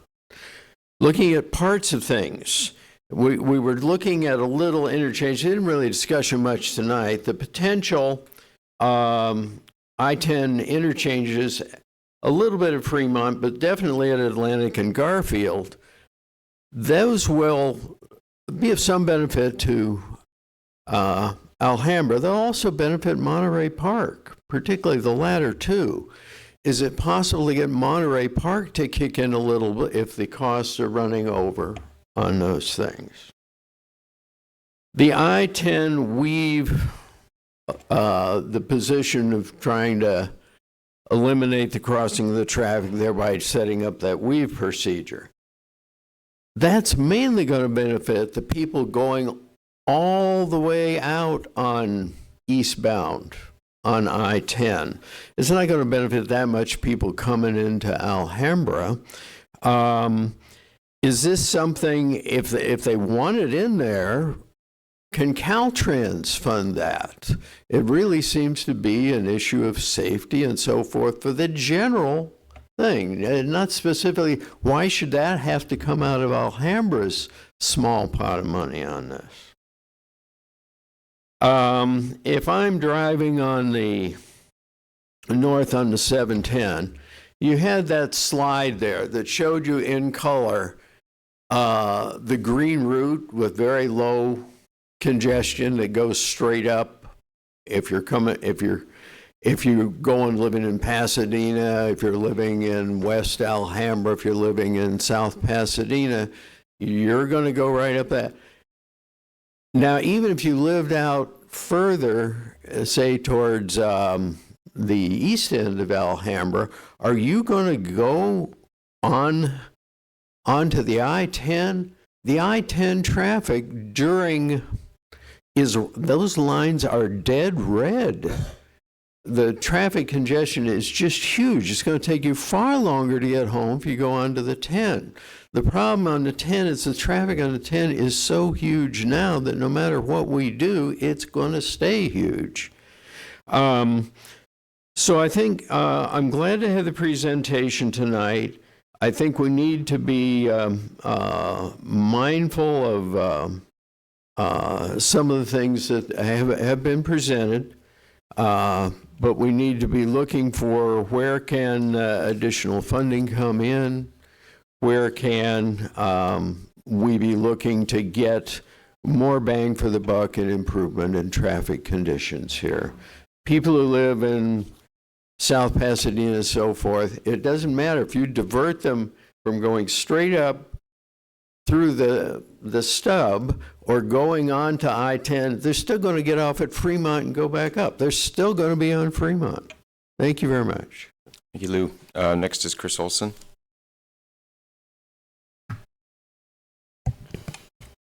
I'd like to thank the council for requesting an update from staff and our consultants at Kimley Horn on the 710 project and Measure R funds.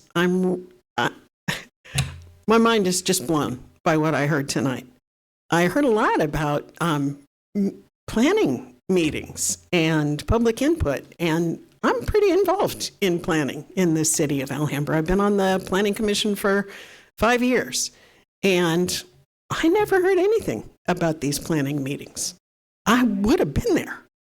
I'm also really concerned about the failure of Measure R funds to cover the cost, as our speakers have said. Funds that were allocated in 2021, or actually estimated in 2017, are not going to fund a project that is completed. The estimated completion date is 2034. Where is accountability for that? The purchasing power of $241 million has declined substantially.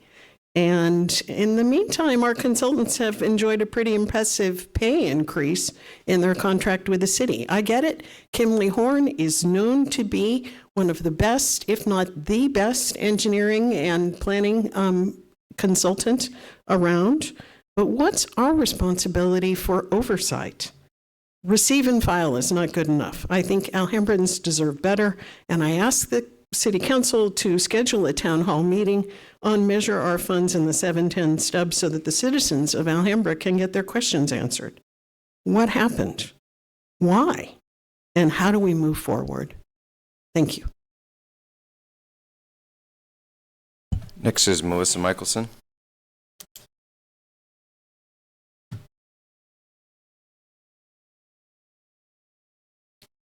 Hi, I really don't know where to start because I hadn't prepared anything. I really wanted to wait and hear the presentation.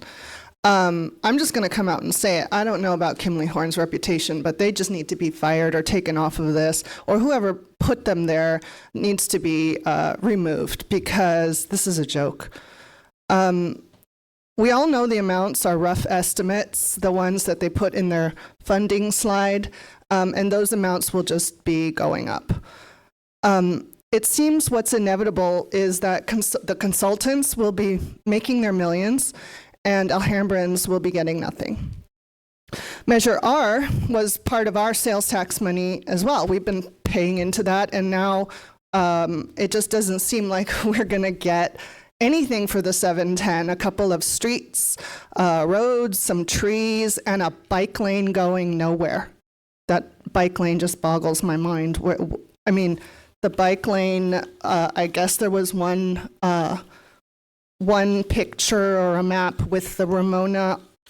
I mean, are people supposed to pick up their bikes and take the bike up the steps over the freeway and then be happy to be on a bike lane along the former 710 going north to where exactly? You know, Cal State LA is on a hill. How are they going to get up there? Where are they going to Valley? Valley doesn't have any, I mean, it's bizarre. Where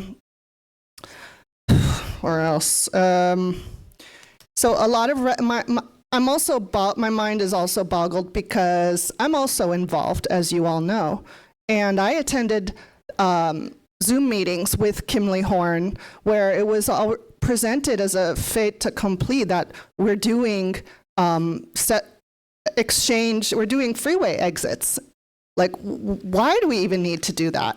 The data back then, there was no data, and that's what tons of people on these Zoom meetings, and I believe they were in end of 2022, it was so long ago, before April 2023, that was people on these Zoom meetings were concerned about what they were presenting by clipping off the school. And so after that, there were the school meetings, public meetings. But before that, we were all on Zoom, might have been even during COVID, end of COVID. And we were demanding, where's your data? Where's your data? Why do you even need to do anything with these freeway off-ramps? We all agree we got to do something with the 710. But that just seems like that's just like there's just a couple, like 2 pages on the 710 here. The whole thing is all about the freeway exits. So who's getting money here? That's just I don't know. This is just really crazy. And then over in Pasadena, they're planning a whole city for their stub. They're putting in businesses and housing and parks and transit hubs and everything, but what do we get? We're getting a couple of streets, and even that I'm not even sure we're going to be getting, because Cal State LA, in the end, it feels like Cal State LA or Caltrans will just hand over the whole stub to Cal State LA or do something. I also remember the 405 freeway expansion, and maybe this is going off topic, but that was the whole Carmageddon, and we need to build an extra lane on either side over by the Getty on the 405, and now there's still freeway traffic, and now they're talking about putting in Metro, finally, which they should have done to begin with. In any case, this weave thing doesn't seem like, even he said that everything is an observed deficiency, but what is this observed deficiency based on? There's still no data. I know in my experience with EIRs and even draft EIRs, it takes, he said that's when the public is going to actually be able to massage or give our input. That's too late. When we're going to be expected to bring our own experts in, own lawyers, and no, we're not, and get our 5 minutes to speak up here. Please, this is just insane to me. I'm just going to leave it at that because I don't even know what else to say. This is just, I don't know.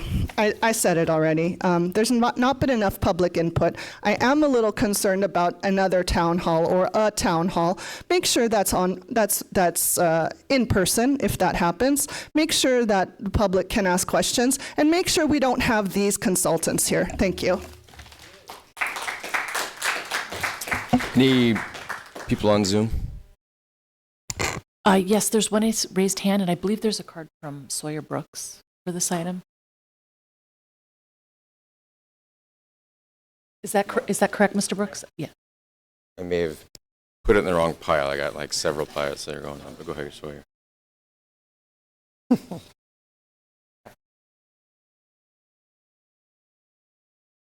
I wanted to. I'm glad I wasn't the only one who saw that drawing of the pedestrian path along the proposed stub, and had some kind of questions about that. I love the idea of building a new, the 710 stub is an excellent opportunity to turn it into something special instead of just, dead freeway space. This seems like a great opportunity. But I look at that image and it doesn't really seem like it's a space that's going to be activated. There's a few problems with it as presented. First, as Melissa already pointed out, the north side of it connecting to Valley, there's not much up there. Where are people biking to in this proposed usage? They're biking to the recycling plant, I guess. The south side kind of dead ends at a freeway. They talk about how it, connects to Ramona. Ramona isn't a bike path. Ramona isn't part of the walk, bike, move Alhambra plan. So where is it connecting to on there? So it's kind of just a, bike path to nowhere. Bike paths look great. They sound great. Adding mileage of bike paths, great idea. But, who's actually using this? I think a few changes to specifically that bike path could, the bike and pedestrian path could improve it dramatically. I would suggest looking at turning it into kind of a destination of its own, looking at what could be done to turn it into kind of a linear park, and improving access along Valley and North Valley, as well as the south side of that.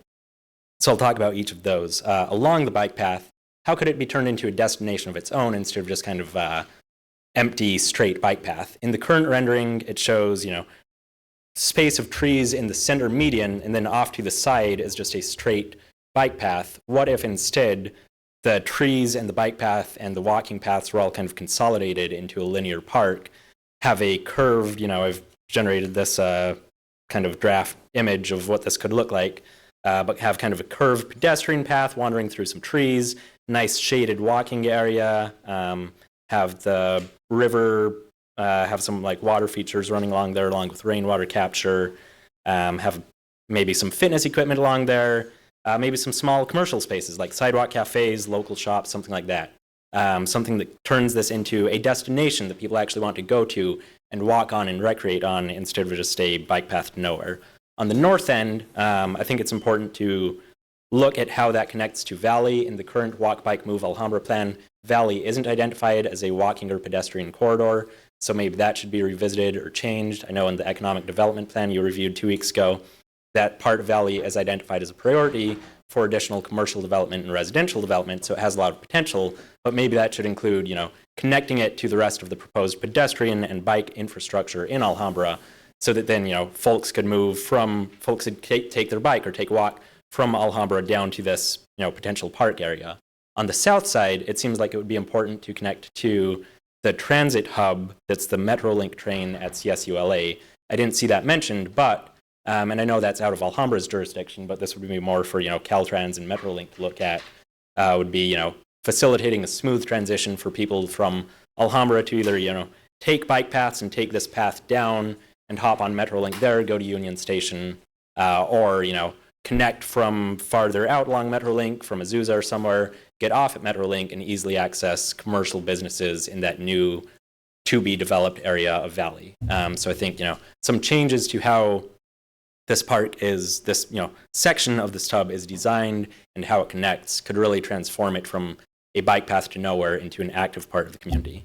I also do want to, in my last minute, I was kind of curious about the point that the consultants brought up that you have to build the Fremont interchange first before you can evaluate the Stub. That ordering, I understand that the logic there was build it first and see what the impacts on traffic are and then start the Stub. That pushes the Stub that it seems like most of Alhambra wants to see improved out to 2034 or something like that. I kind of question, can those be done in parallel? Can a study, is the only way to find out what the impacts will be to actually build the thing first and then wait and see and then go on to the next phase? Can we simulate this? Can we model this enough to have high certainty that yes, these changes will improve traffic and we can go ahead with all parts of the project instead of waiting another decade on that? Thank you for your time. Thank you, Sawyer. And now Zoom. Yes, Mr. Mayor, there is one raised hand on Zoom from Chris Conkle.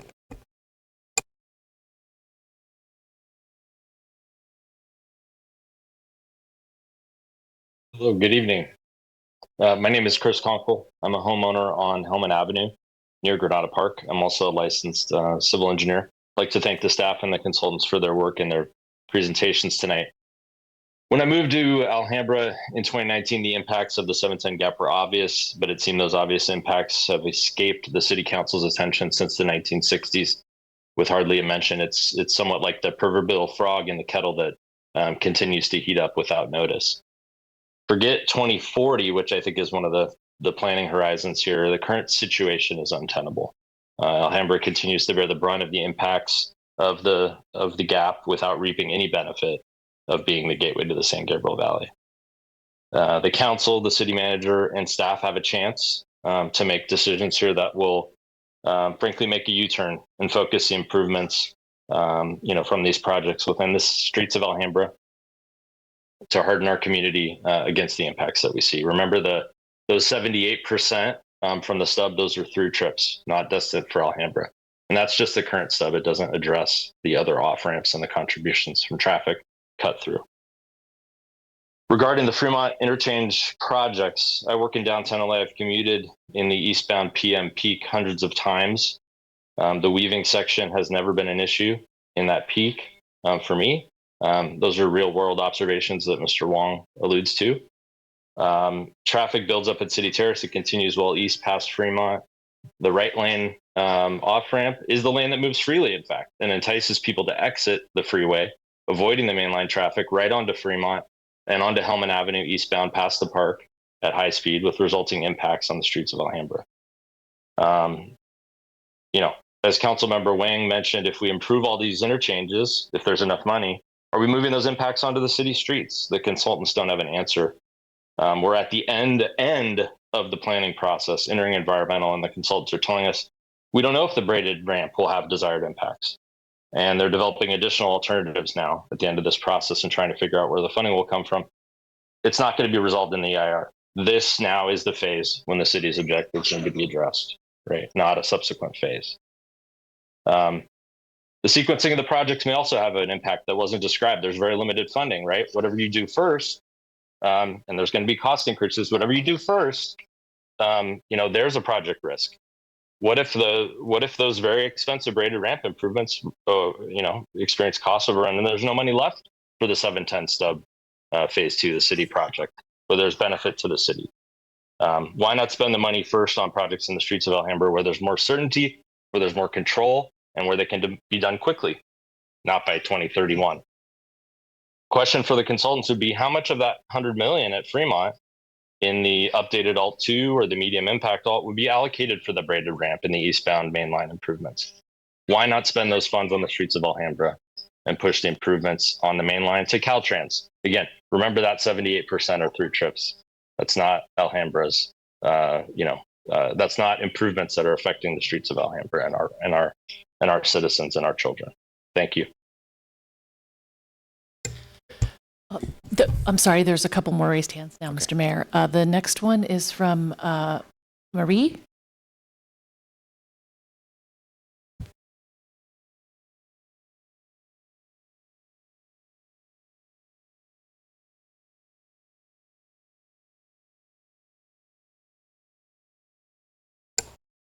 Marie, you're able to speak if you'd like.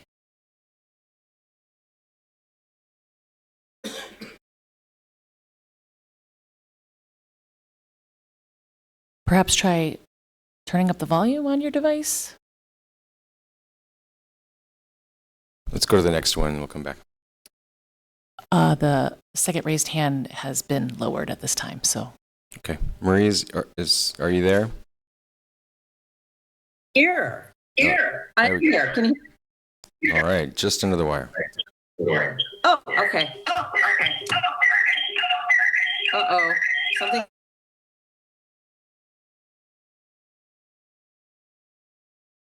Hello? We can hear you. Okay. I just wanted to say that I would like a town hall meeting idea, maybe in every district, because I don't think I understood what these consultants were discussing. Oh my gosh.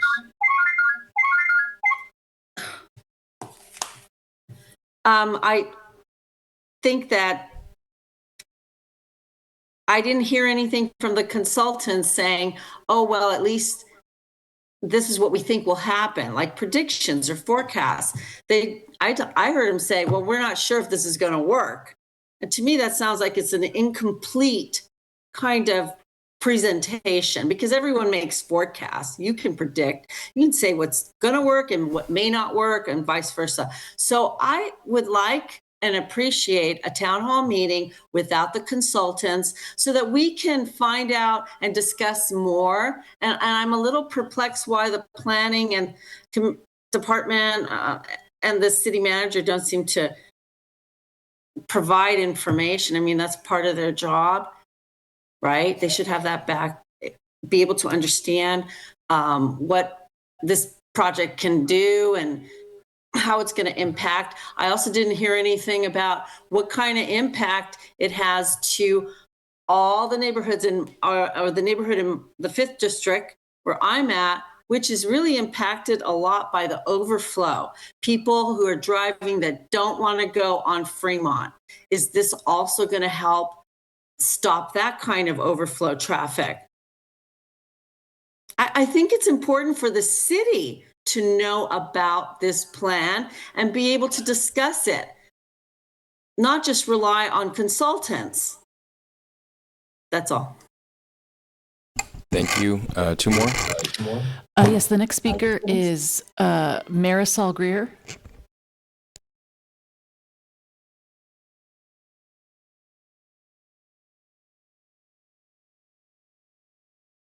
Marisol, please unmute yourself. Hello? We can hear you.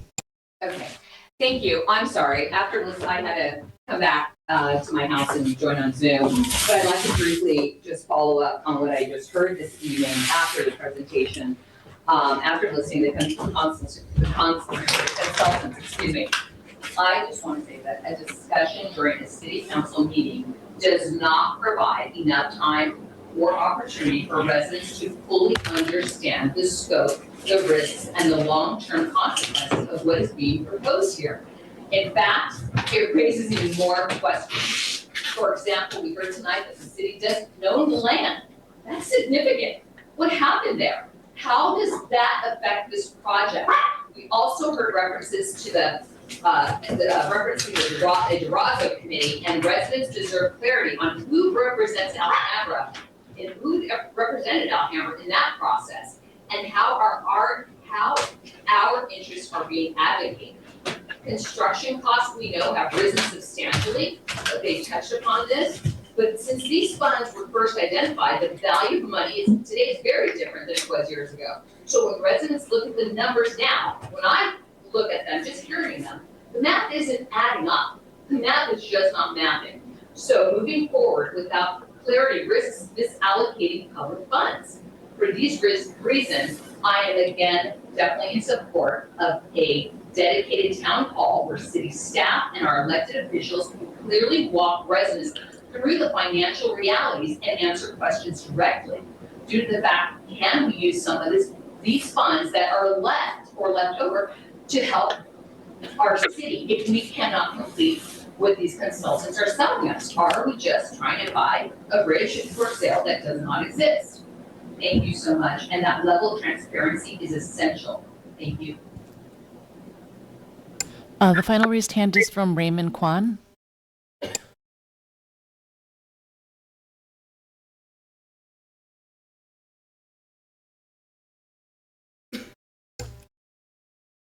Mr. Kwan, could you please unmute yourself?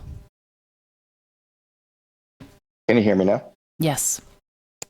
I'd like to start my comments to you with 4 words. I don't get it. The purpose of all these projects is to eliminate or reduce cut-through traffic. The reason why the tunnel was desired by the city of Alhambra was to address cut-through traffic. That was the only thing it was going to address because there are no off-ramps. Only cut-through traffic would go through. Now, Kimley Horn says there's 78% of the traffic coming up from the stub is cut-through traffic. That is in very contradiction to Metro's $35 million study that said the percentage of cut-through traffic was 13.7 at maximum. So how do the two reconcile? Furthermore, when Metro looked at the cut-through traffic, they analyzed cut-through traffic going north and going south. Kimley Horn only showed you data going north. What happened to the south traffic? This freeway system will not help southern-bound cut-through traffic through the northern part of the city. But there's no data there. They didn't present any analysis of it. I don't get that at all. There's two-way traffic. Why are they only addressing one? Despite all of these talks, I've listened to this talk 3 times, and they spend 90% of the time talking what I consider minutia about off-ramp lengths and directions and property. They never get to the point where they convince me that this is going to help cut through traffic. I don't get it. I would like to know if people in the audience could raise their hands. Did you get it? I didn't get it. How many in the city council actually get why they're doing all this? But they spent all of their time talking about fine details. Yes, the process is important, but at this stage for the public, why are you doing that? How is this money well spent? It's $780 million from Measure R, of which we get 241 in Alhambra. And where is that going to help our local traffic, particularly the cut-through traffic that is continuing because the tunnel wasn't built? I would like an explanation of that. I look forward to a town hall where these things can be explained to me in plain language and not in engineering terms or, political process or Caltrans process. To me, right now, that's irrelevant because I don't get it. And I need to be there before I can back a project and back you backing the project, that it makes sense to the public that it's going to help our cut-through traffic problems. So I thank you, and I look forward to a town hall. Thank you. That was all the speakers on Zoom, Mr. Mayor. Okay. All right. So let's go to council communications. Who would like to start? Councilmember Lee. I can start, Mayor. I want to, thank everyone who spoke tonight about this very important issue. I remember when we first had a meeting with the consultant, they were different. It was a different group, and if I remember correctly, the council were presented 4 options. So I understand the concerns that the public has about the funding and how long it took to even get to this phase. So I do understand that $240 million is not going to go too far if we continue to wait even longer. So I will have a couple questions for the 2 gentlemen in front of me. Are you 2 assigned to Alhambra project full time, or do you have other projects that you work on simultaneously?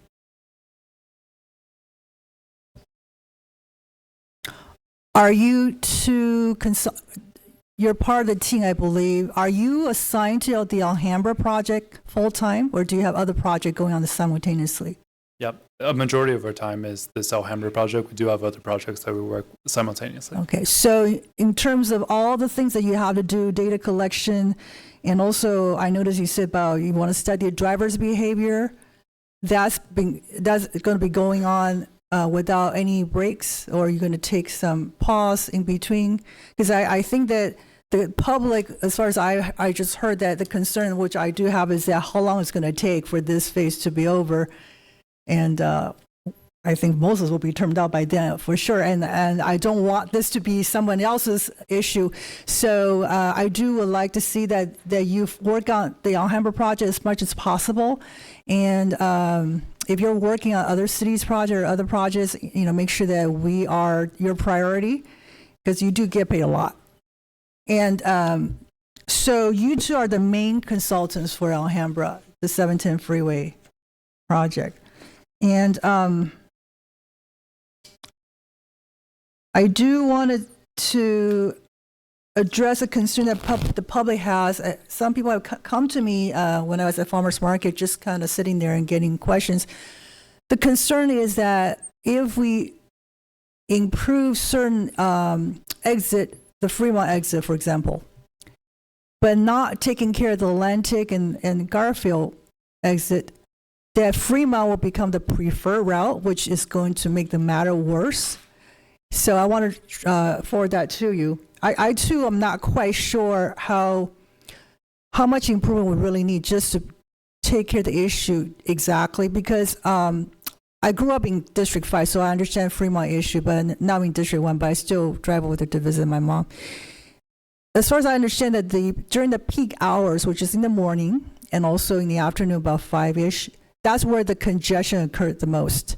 And according to your data collection, that about 78% of those people traveling on Fremont really are not Alhambra residents. They end up somewhere else. And I'm wondering whether the improvement that you are proposing, whether it's alternative 1 or 2, are going to be too much or not enough to address issues, because outside the peak hours, I think Fremont's traffic is actually relatively tolerable when I drive there. So that's just my observation. But so those are my questions for you, but also want to make sure that you are working on the Alhambra project as much as you can. And my next thank you so much. You can sit down. And I want to ask our city manager, do we have a schedule of all the, in terms of the total amount for Measure R, are we provided allocate a schedule of all the amount that's being allocated to each individual cities, including Pasadena, Monterey Park, and other cities that were part of the 710 freeway extension? Yes, all of those documents are available. Are they online that the public can view? Because I think there were some people mentioned about Pasadena and other cities receiving funds, but we're not sure exactly how much it is. Do we have that available online for people to look at? I'm not sure. I'd have to check. But can we do that? So that would then eliminate one more questions. Sorry, it looks like Lucy maybe has an answer. Oh, okay, great. Yes, Councilmember, those allocations are publicly available through the county, LA County Metropolitan Transportation Authority. All of the board decisions and approvals are available should the public want to receive them. And how many pages are those? Is that report? There's probably 4 meetings that have been conducted that, and the board routinely updates the 710 MIP. So there could be adjustments from project to project for the individual agencies, but yeah. Can we then have that link to that report and put it on the Alhambra City Alhambra website so that people can put in their search word 710 freeway extension allocation or measure R, whatever it is, so that they don't have to search on the county website? Sure, because that would be a lot easier for our residents to have their questions answered. Because I am curious about how much other cities have received. Sure. All right, thank you very much. That's it, Mayor. Councilmember Mazza. Thank you, Mayor. Have several questions for the consultants, if you don't mind.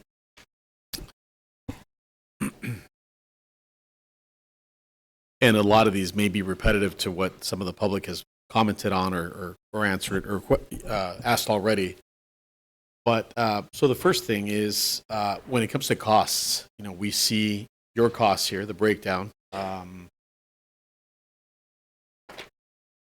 As an example, we're talking about like the on and off ramps at I think Atlantic and Garfield being 20 million each. Here we go. 20 million each. The 710, 62 million. The I-10 rated ramp and Fremont, 100 million example. So, what was the method used for coming up with those costs? Was there a specific method? Any data used? Any comparisons to other projects locally? Yeah, I think we need to clarify on the last cost, because that last slide is regarding funding, right? It's talking about how much allocated cost for the MISP program and how much was allocated for each project. Those are current costs at this point in time. So when we're talking about escalation, absolutely important, and figuring out, hey, 2017 money is not going to be later 2031 money. Absolutely. Those are allocated costs at the times of funding and allocated towards it. That's the bucket at this point. So we do have ranges for preliminary, it's planning phase for Fremont and not yet 710, almost 710. But those range of costs are high, right? Because there's a, are we doing, what kind of impacts are we having? What are the alternatives? What we can share is those costs are escalated to the construction year, right? They have 25% contingency, and they're based on the Caltrans 11-page estimate at the PSR PDS level. When we get the planning level, when we get into environmental, we're going to have more defined costs on each project. And at that point, there can be a comparison per se, right, with how much was allocated per project and budget to what was estimated. Yeah, I understand. I think, what the community's concern is, whether we're in the EIR stage or not, how realistic are those estimates? Are they even close, remotely close? Are they way off? There was a comparison done by Mr. Sahu where he's talking about a half mile of braided ramp. Talking now about braided ramp costs being about 138 million recently. This is a true world scenario project that was completed. We're looking at 100 million. I know now you've clarified that that's only allocated funds for that, but we're looking at 100 million for both Fremont and I-10 braided ramps. So, I think the public at this point wants to know how realistic are those numbers. And if you don't have the answer now, that's fine, but we'd like to know sooner than later where we stand with that. I think that this is kind of, bringing things to light, obviously, and the concern for will we be able to complete some of these improvements realistically with the money that we have allocated, are a true concern. So that's one. This may be too much to get into now, but the data used for some of the recommendations that have been made for any of the work, the braided ramp, Fremont, Atlantic, Garfield, etc. Where is that data coming from? I think that's another big question that the public is wanting to know. So where is that data coming from?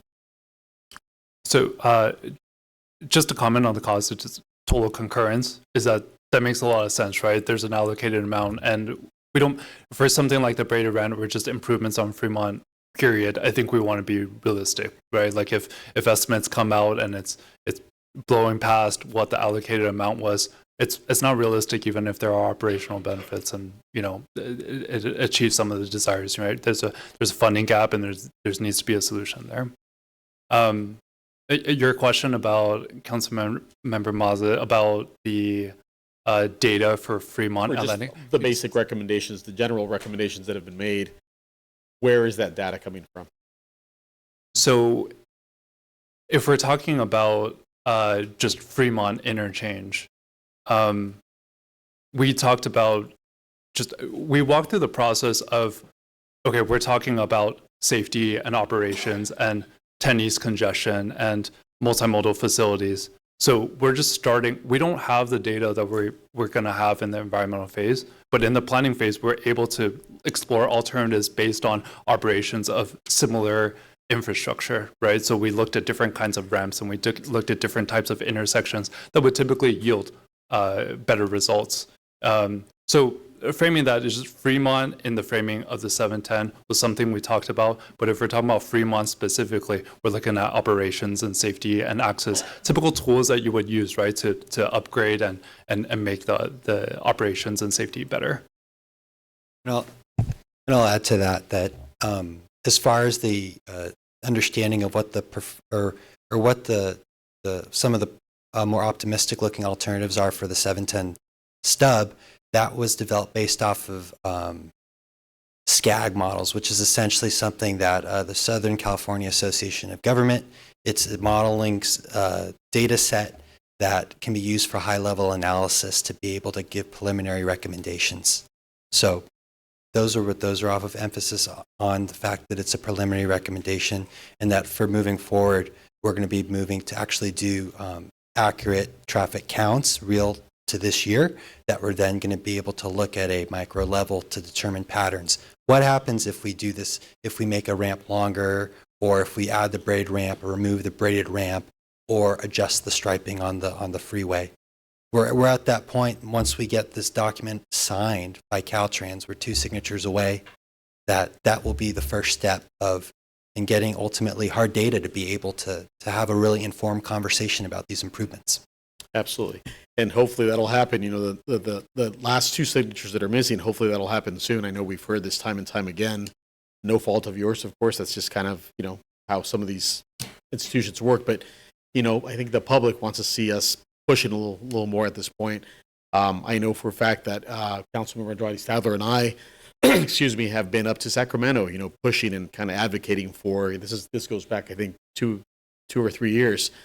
We've gotten our senator involved, Senator Sasha Enrique Perez, Assemblymember Fong as of recently. And so, you know, I think the public just wants to see something moving along a little bit quicker and, you know, this body, you know, basically pushing along with city staff to make that happen. With that said, I think Mr. McCammon mentioned this earlier, but that was one of my questions as well. What is the likelihood, I'm not sure that you can answer this, but what is the likelihood of us being able to obtain funding from Caltrans? Because a lot of these improvements are highway improvements. They really shouldn't be the responsibility of the city of Alhambra, maybe in part, but not all. You know, again, Fremont, Atlantic, Garfield, I mean, we've got 4 different ramps on each at each intersection. And it will affect, as I think you have provided in past traffic models. I mean, what happens here in Alhambra affects cities as far as, I think as Sousa at one point we talked about Arcadia, cities like that. So what is the likelihood, maybe you've seen this happen in the past, you know, through experience, what is the likelihood of being able to obtain funding from Caltrans for some of these improvements?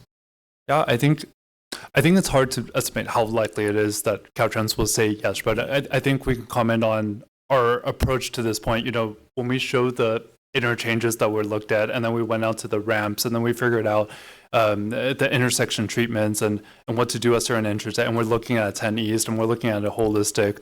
We've been trying to optimize the approach so that partnership could be potentially available, right? But the likelihood of it, I mean, we can't comment on it until we get into environmental phase, we have those conversations with them, we have some data on hand, we have some analysis, and that's on the table for able to discuss.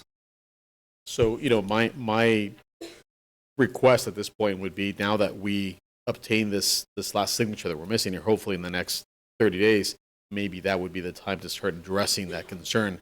We've got X amount of dollars. It's unrealistic that we're able to fund all these projects.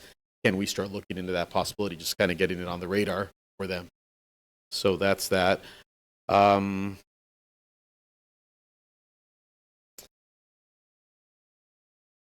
this of course, coming from a council member that doesn't understand, in depth, what you do, traffic analysis, et cetera. But is it standard, is it common that an EIR will provide some of the data necessary, like at that point, at that level, to figure out, what the, or I guess the timing of the EIR to provide the data necessary for the effectiveness of these projects? It sounds like some of the comments that I'm hearing from the public, that maybe some of this data should have been looked at before, or not at this point. Hopefully that makes sense. Yeah.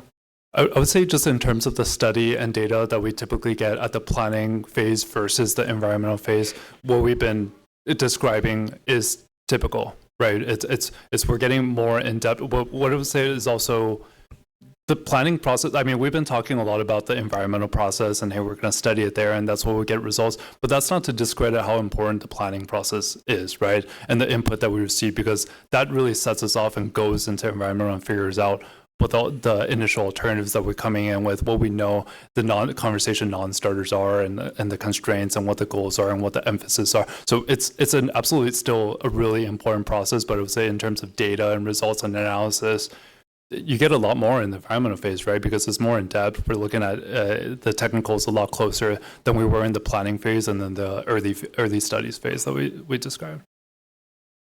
And I'll add on to that prior to the release of the draft environmental document, we're going to be doing the scoping, which is the public outreach. But the city's committed, and city staff as well, to be doing an outreach approach where, we gather public feedback, we go and do the traffic studies and the traffic analysis, and then we just don't send out an environmental document. We come back to the public and say, okay, we've heard your perspectives on the impacts of these alternatives. Here's the trade-off, here's the operations, here's how well the traffic will work and the benefits, and have those conversations as well before we just move forward with the environmental document. So there's definitely more conversations to be had. Another thing with regards to that, I think this goes back maybe 2 or 3 years. At one of the presentations, I think there was a comment by, I think somebody at Kimley Horn, that mentioned that at best, traffic improvement will be, once all these improvements are executed, that improvement will be maybe letter grade. Is that something that you remember? Or can comment on, as far as like what improvement we should be looking to see with these improvements?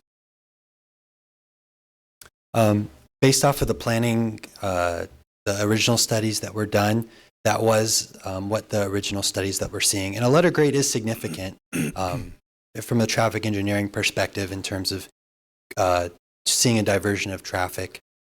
As the studies will continue, we'll continue to look for ways to up that delta and be able to really find ways that, make traffic work for the city of Alhambra, as well as because Caltrans is a partner at the table, to be able to make it so that their facilities run as they do now or better. Got it. But just to reiterate my point, are you looking at maybe a letter grade improvement or anything more than that possibly, if these improvements all happen at once? Yeah, I mean, certainly the goal, for sure. And I think we're within, I don't think it's out of the realm of possibility, for sure, right? And we see it from some of the initial analysis from the planning documents that, mainline specific movements, right? It depends on what movements we're talking about, but we're seeing some of those results. Great. Thank you for that. The other big part of this, and you've been involved in meetings with the stakeholders. I think a lot of them were mentioned, the city of Alhambra, Cal State LA, possibly Monterey Park at some point as well.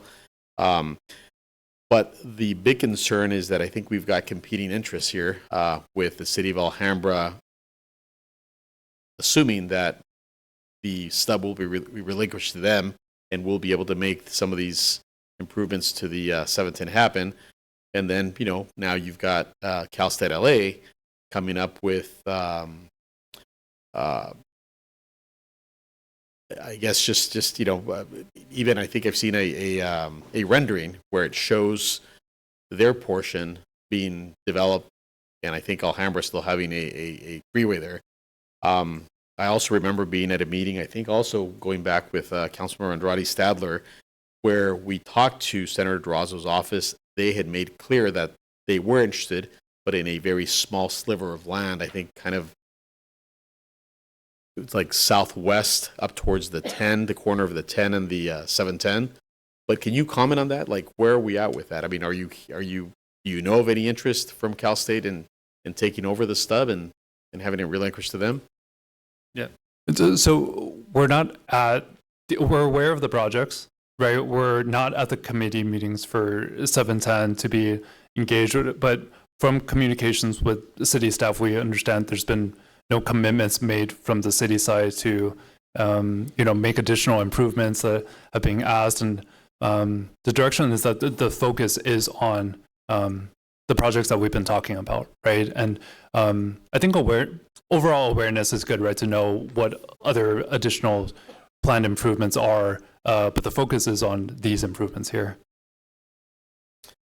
Yeah, no, and I understand that, but again, if you've got two different institutions competing for the same thing, I think we need to establish where we stand. So, my feeling in the meetings that I've attended, it seems like Alhambra is okay, and we should be expecting to have the stub relinquished. But again, some of the information that I'm seeing here in recent reports show otherwise. So, just something to really investigate and look at, maybe along with city staff, maybe a few of us here on council can help aid that. But I just like to have some clarity as to where we stand with that, because again, the concern is all of this planning just to have the state say the stub belongs to Cal State LA and they have the control of it. So something that I'd like to see, and I'd like some clarification on. Can I jump in, Councilman? So largely that conversation happened separate and apart from these consultants, and it happened at the 710 stakeholder committee level. There was a document that was presented by Cal State LA. It talks about their university wellness and their recreation center. In their document, I believe it's, 10 pages maybe max. In that document, it talks about the project location for that wellness and recreation center. And I'll just read you straight from it. Location, Cal State Los Angeles campus, close to the surplus land at the State Route 710 terminus. So we have never heard Cal State come out and make a play for the stub area. What was discussed in the 710 stakeholder committee meetings was a desire for Cal State LA to have the connectivity and the multimodal options between their Metrolink station and the Alhambra community, and then also to join into our bike plan and pedestrian plan and be part of those discussions. So there wasn't necessarily an emphasis. There was the document from Cal State LA. Also, it does have a photo rendering. It's interesting that the freeway's still there, and on both sides of it are multi-story buildings. It does not have a point of reference for the photo or the rendering itself. It looks kind of cartoonish. This leads me to believe it looks very much like the 10 freeway.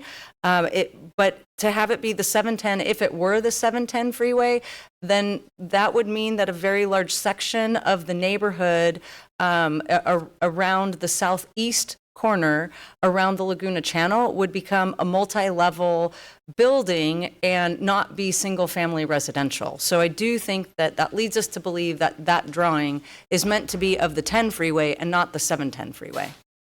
Thank you. I appreciate that. And that's kind of what I've been in understanding of all this time. So I was taken back to hear that, there was thought that Cal State LA thought that they would have the relinquishment of the stub. And with that, I think that task force report also mentions that pretty much all the stakeholders got what they wanted, including the city of Alhambra and whoever else is mentioned in that report. But, perhaps we can clarify that. And again, I'm hearing that you weren't a part of those meetings, so, perhaps we can look into that and bring that back to the community. Almost done here with my questions.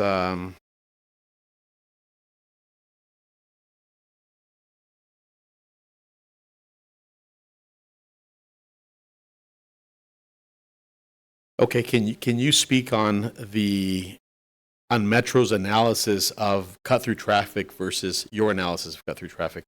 Somebody mentioned it earlier that there was a significant difference in how the analysis happened. Can you speak on that a little bit more? Yeah, that's something we're going to look into. The select link analysis was, as you guys may have known, Pat Gibson and Gibson Transportation. That was an analysis that was done, and if there's a discrepancy with Metro, I think that's something we'll definitely look into and figure out what the assumptions were, if there's different, and figure out if there was results that it doesn't make sense that the results are that different, right? Because that does seem like right. That doesn't seem consistent. So I think that's something we'll look into to figure out what the differing assumptions were. Great, yeah. If we could make note of that and definitely bring that back when the time is right for that.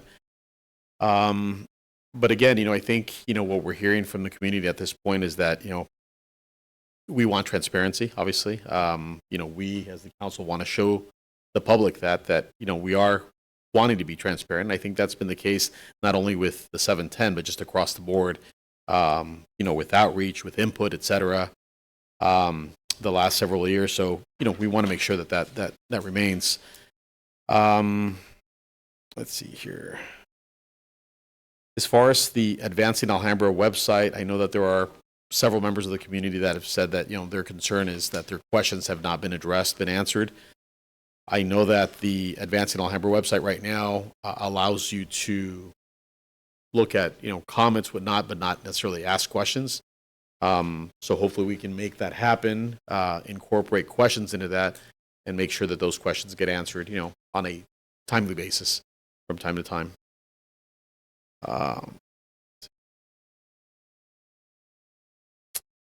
And that's really it for now. Like I said, I understand that processes can be long with when you're dealing with Metro, Caltrans. I think our first submission for Fremont happened in 2023, I want to say, or 20. I believe so. 2023. We've had COVID, et cetera. I just, I don't want the community to get the feeling that we're giving them excuses. I want for them to see results, and I know it takes time. I know it's a lot of back and forth. But again, just want to make sure that they are clear on the processes and why it's taken this long and why we only are where we are. So that's it for me. I appreciate your work. Thank you for being here. Thank you. Thank you. Vice Mayor, do you want to go next? Thank you. Thank you so much. And I just want to thank Councilman Maza for bringing up our 2 year ago trek to Sacramento, where we really did want to make sure that we were preserving whatever our plans were for our area. And we wanted to make sure that even though we're close to Senator Durazo, we wanted to make sure that that is our area and it's not going anywhere. So thank you for that. I really appreciate you bringing that up. Losing the 710 gap was devastating for this community, to say the least. And I find it interesting that actual one speaker tonight was actually against that gap. That being said, in 2019, we settled and got the lion's share of the money. You're right, Mr. Sahu. We got the lion's share to help mitigate the traffic from the 710 stub. The freeway was going to go from the stub up and over. I'm not suggesting that Fremont isn't important, but I think seeing it in phase 2 rather than in phase 1 along with Fremont, I'm a little concerned about that. We have an opportunity to slow the traffic down both at Fremont And I mean, slow it down, that's okay, and the stub. And I heard from a member of our resident that I share the same opinion that we have such an opportunity to create a stub that is going to be, that has so much potential for being beautifying our city. And for years, that has been a horrible spot. And it means a lot to so many of us in the 5th District. It is a natural habitat. It has the opportunity to have educational opportunities for all our schools and even Cal State LA. I do believe we should have a town hall so that we can include many more voices, because even though our voices are important and we do have a big responsibility on our shoulders to make sure we're doing right by our community, but we need to include their voices. And I'm not saying that we didn't try, because in 2019, after 2019, 2020 hit, that was a pandemic. And we went for a couple of years with that pandemic. So the Zooms were on, the meetings were on Zoom, and they were packed. We had a lot of people. But I'm going to stop there and let my other council members say what they had to say. But I really do think a town hall, maybe perhaps when some of the information that Councilman Maza requested may be included in that. I don't know, that might be something, since it feels like we're moving towards something here with Caltrans. And thank you very much. But I really do believe we need to take that step. Thank you, Vice Mayor. Councilmember Wang. Thank you, Mayor. I'd like to thank staff and consultant for this very thorough presentation. It's a very important update. I know there's been much anticipation in the community about next steps for these projects, and there's even speculation about the city moving forward without involving the public on the 710 projects. So we're hoping that in this update, we're able to deliver major milestones tonight. The reality is that we're not there yet. And we have encountered some challenges and delays that have kept this project in a period of stagnation. But I think it's important to bring this update forward precisely because of a lack of movement. In the absence of good news, we must provide honest news, and that is transparency. So I want to thank my colleagues for supporting this item and thank staff for bringing it forward at this time. I recognize there's a very long history with the 710 project. It's a history that predates my time on this council, and I have to defer to my colleagues for much of that history. I am here now looking at this project, informed by my own experience living in the city and what I hear from neighbors and the community. And I think about traffic very personally. I remember when I was pregnant and dealing with some complications, one day I was at the Huntington Memorial Hospital talking to my OBGYN doctor, and she looked at me and said, when it's time to go, you must have your bag packed in the car and you must get in the car and go to the hospital right away. No delays. It doesn't matter what time of the day, you must go. And I just remember that in that moment, I felt a huge level of anxiety because I was thinking, what if that time is 5 p.m. on a Tuesday? It doesn't matter how much I prepare myself, I am at the mercy of Fremont traffic. So when I think about traffic, I think about those people. I think about the people in our community that have health issues. I think about the parents who are waiting anxiously in the traffic to pick up their kids because the clock is ticking and every minute is $1 charge on your bill. And I think about all these people that rely on our emergency response ambulance to reach them and save them even during rush hours. So I'm not looking for just a finished project here. I'm looking for a solution that will actually work for our community and solve these problems. I want to share that before I delve into my questions. So with that said, I do have some questions. This is my first opportunity to actually ask questions in public meeting with the consultant, so bear with me. I do have some questions that might go to the basics. the project schedule was pushed out a few years. If we look at the schedule timeline, I see that because of the delays that we have been experiencing, the project schedule is pushed out. How does this impact our Measure R funds? Because a lot of the government funding comes with the timely use of funds. So if we can't spend it in time, they might claw it back. Can you talk to us about the impact on the Measure R funds? Yeah, so there's an element of LA Metro reporting, right? So the funds have been allocated and monthly progress reports are required and to establish progress. And in those progress reports, if delays like this happen, the rationale for them has to be documented, right? So the funding allocation doesn't change itself. But from our experience, the timeline of when the funds actually lapse, there's, with proper justification, there's a mechanism there to extend the use of those funds. Okay, understood. So basically, if we are able to document and have justifications for the delay, that we are not at risk of losing the funds. Right. As I would say, the risk is definitely lower, and from our experience, it's been something that we've been able to navigate, right? If there's justification for why the delays are happening, especially if it's out of the city's control, right? Like especially there's other agencies working and reviews and what we went through. Does it hit a point where, let's say, is there such a point where, let's say, if the delay is within, say, 5 years? I just made up the number. If the delay is within 5 years, it's fine as long as you have justification. But if it's more than a certain time frame, then forget it. It just shows to us that the city of Alhambra is unable to demonstrate their ability to spend the money, and we're going to claw it back. Is there such a point? Yeah.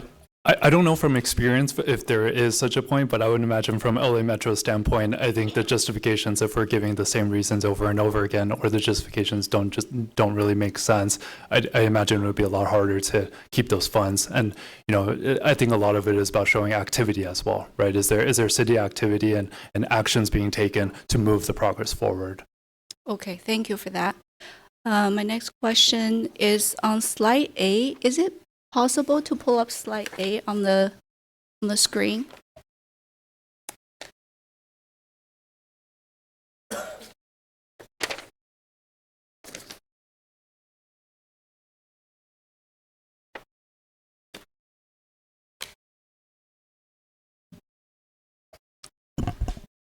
Is it possible to pull up slide?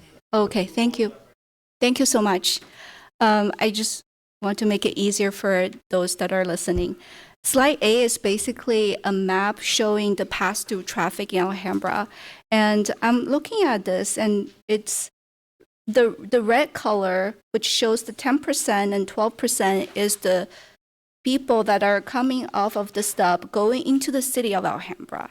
And the remaining is the pass-through traffic that we're talking about. There's the 14% going westbound from the stub. There's the 25% going eastbound. I believe that's what the braided ramp was trying to address, is the 25% going eastbound. But there's also the biggest amount of pass-through traffic is the 34% and the 4%, so totaling 38% pass-through traffic going northbound on Fremont. That's the biggest percentage of the pass-through.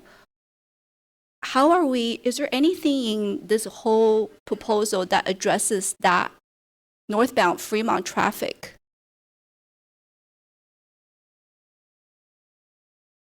So I think when the terminus analysis and the forecasting models were done, there was some observation as well about traffic that stays on state highways as regional traffic, right? So if we're talking about I-10 and 710, I-5 and 605 become part of the story as well.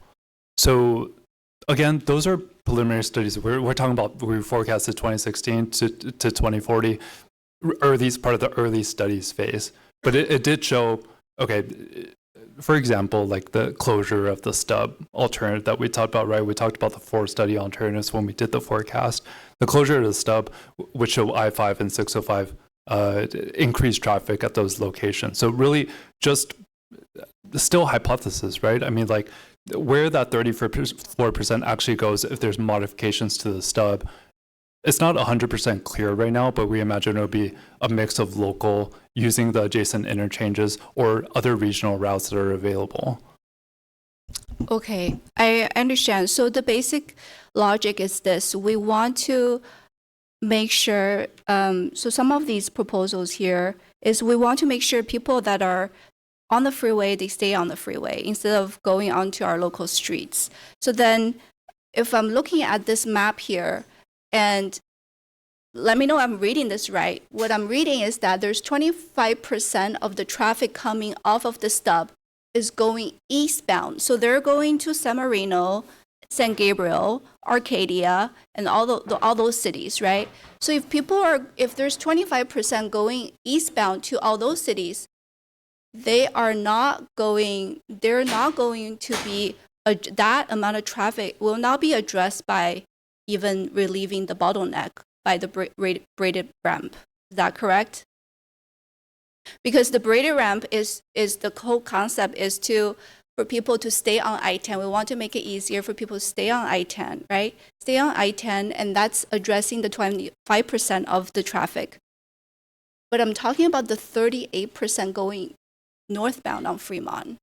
Is that addressed by the stub conversion? Is that what you mean by people staying on 5 and 605? But if we convert the stub to arterial, then instead of going onto the stub, now people are choosing to stay on 605 or 5. Is that where it's coming from?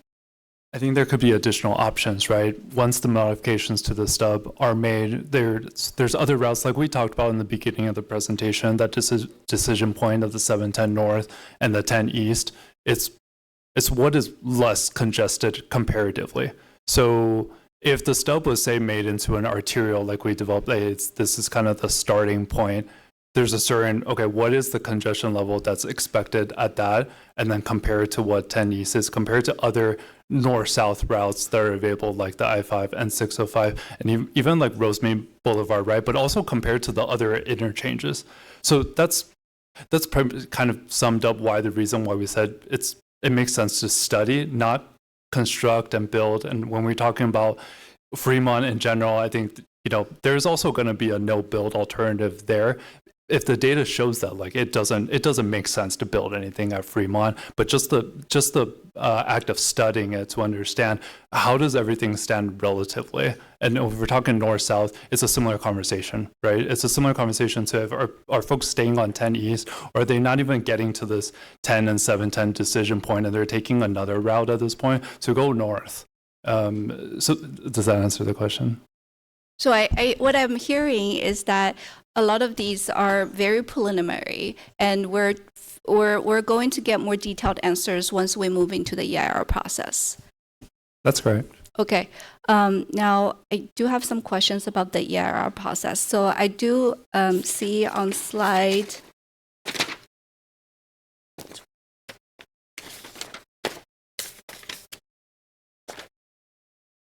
slide 34, if we can pull it up.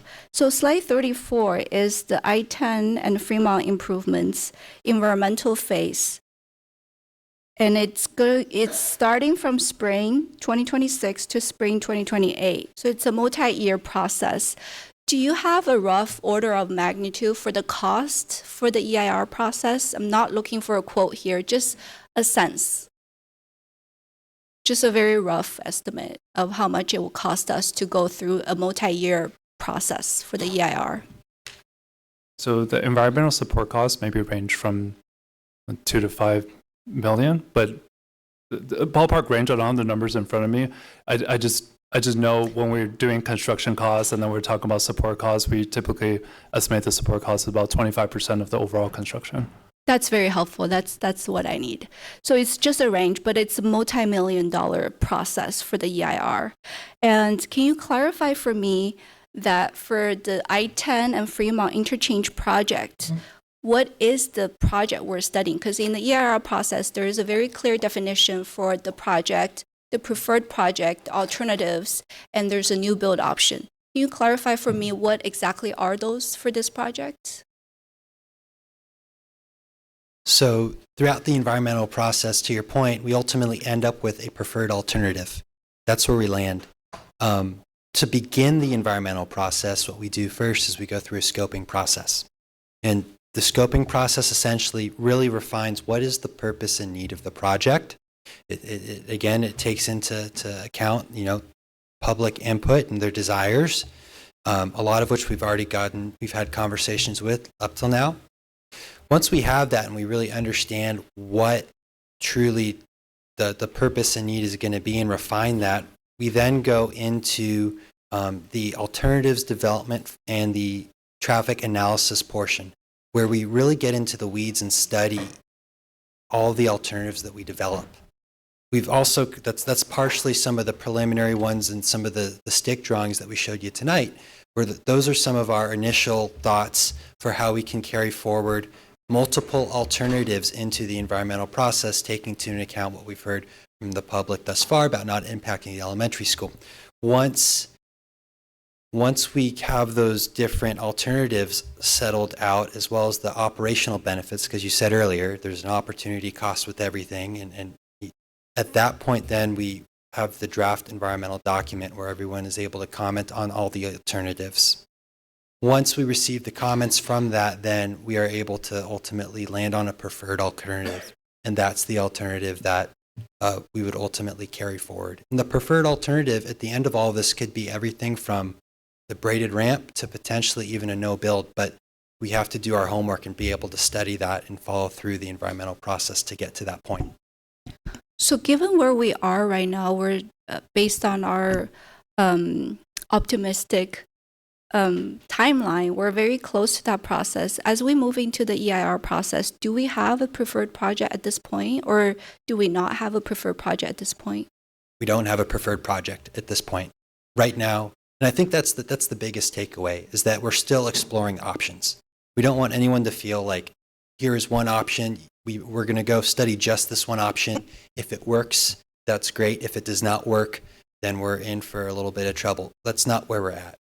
We're at the point where we want to take multiple options and multiple alternatives and continue to refine them based off of the data and the information that we ultimately receive from more recent traffic counts. It's a very fluid process, and that's really important, I think, to the city, to the community, to us as well, to be able to not settle on one alternative. We are going to be studying multiple alternatives at the beginning of the environmental process. Councilmember, can I interject just one quick point on that? How is a preferred alternative selected? A question. So I wish we could go back to the slide, but when we go into the environmental process, we're starting with scoping, and then we get into public input, and then we're doing the technical analysis, just general flow chart, go into technical analysis, get more input.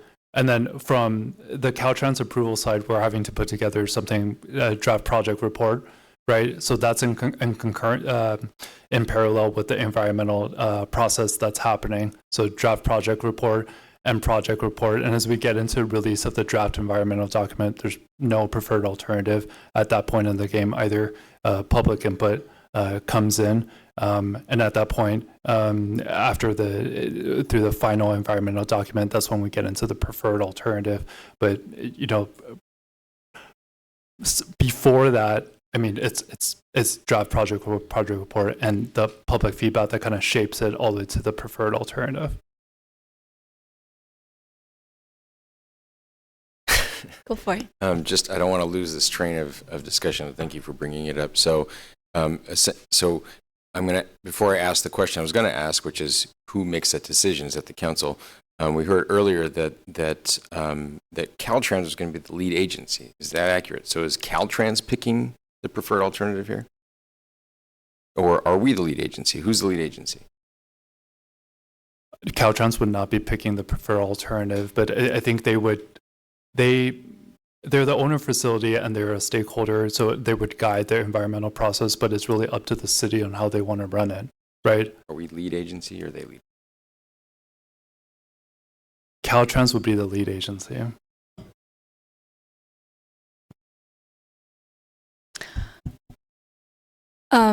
Let me summarize my understanding here. It sounds like, and correct me if I'm wrong, but what I'm hearing is that as we move into the EIR process, there's initial scoping and there's public outreach during that initial scoping. At that point, we do not have a preferred project. We have multiple alternatives.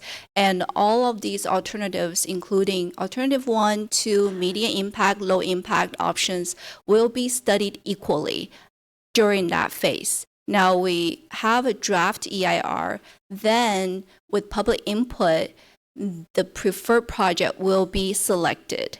And as we move into the final EIR phase, the preferred project will be studied more heavily than the other alternatives. Did I get that right?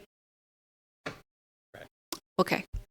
Understand. And I just want to make sure, since we're pushing everything to the EIR, I want to make sure we understand this. During the scoping and the public outreach, as we work through all of these alternatives, does the city of Alhambra, and when I say the city of Alhambra, it means with the public, not just the council, but with the public, do we have the ability to influence and decide and select the preferred project during that process?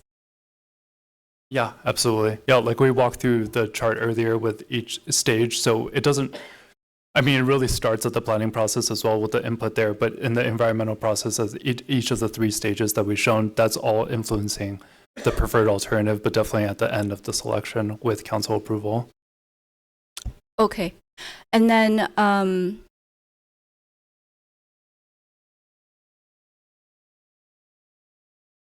does the EIR process, let's say, so my understanding of EIR is that we enter it with multiple alternatives and we study them. We study the environmental impact, noise, air pollution, dust, traffic, all of these things, we study them. But let's say there is a alternative selected as the preferred option, but it's not quite yet. We know what's the concern, we know what we don't want, but at that point, is there a mechanism in the EIR process to do design engineering to come up with alternative designs at that point, or is the EIR process limited to just understanding the environmental impact of the alternatives that we enter into the process with? Yeah, no, I think there is opportunity because, you know, when we get the assumptions and we get the studies, when the public sees it for the first time, when council sees it for the first time, you know, there's adjustments there. Okay, are we going to study additional alternatives, or are there assumptions there we're going to challenge, or are there, right, is this alternative the one that we're going to move forward with? So I think there are opportunities at that point for design alternatives, not just, right, any pivot in the document, but to go back and reassess what we've been studying to make sure that it still fills the purpose and needs of the city's goals. And with Caltrans being the lead agency, the city of Alhambra still have the ability to come up with different designs and do design engineering at that point? Yes. Is that correct? Yep. Okay.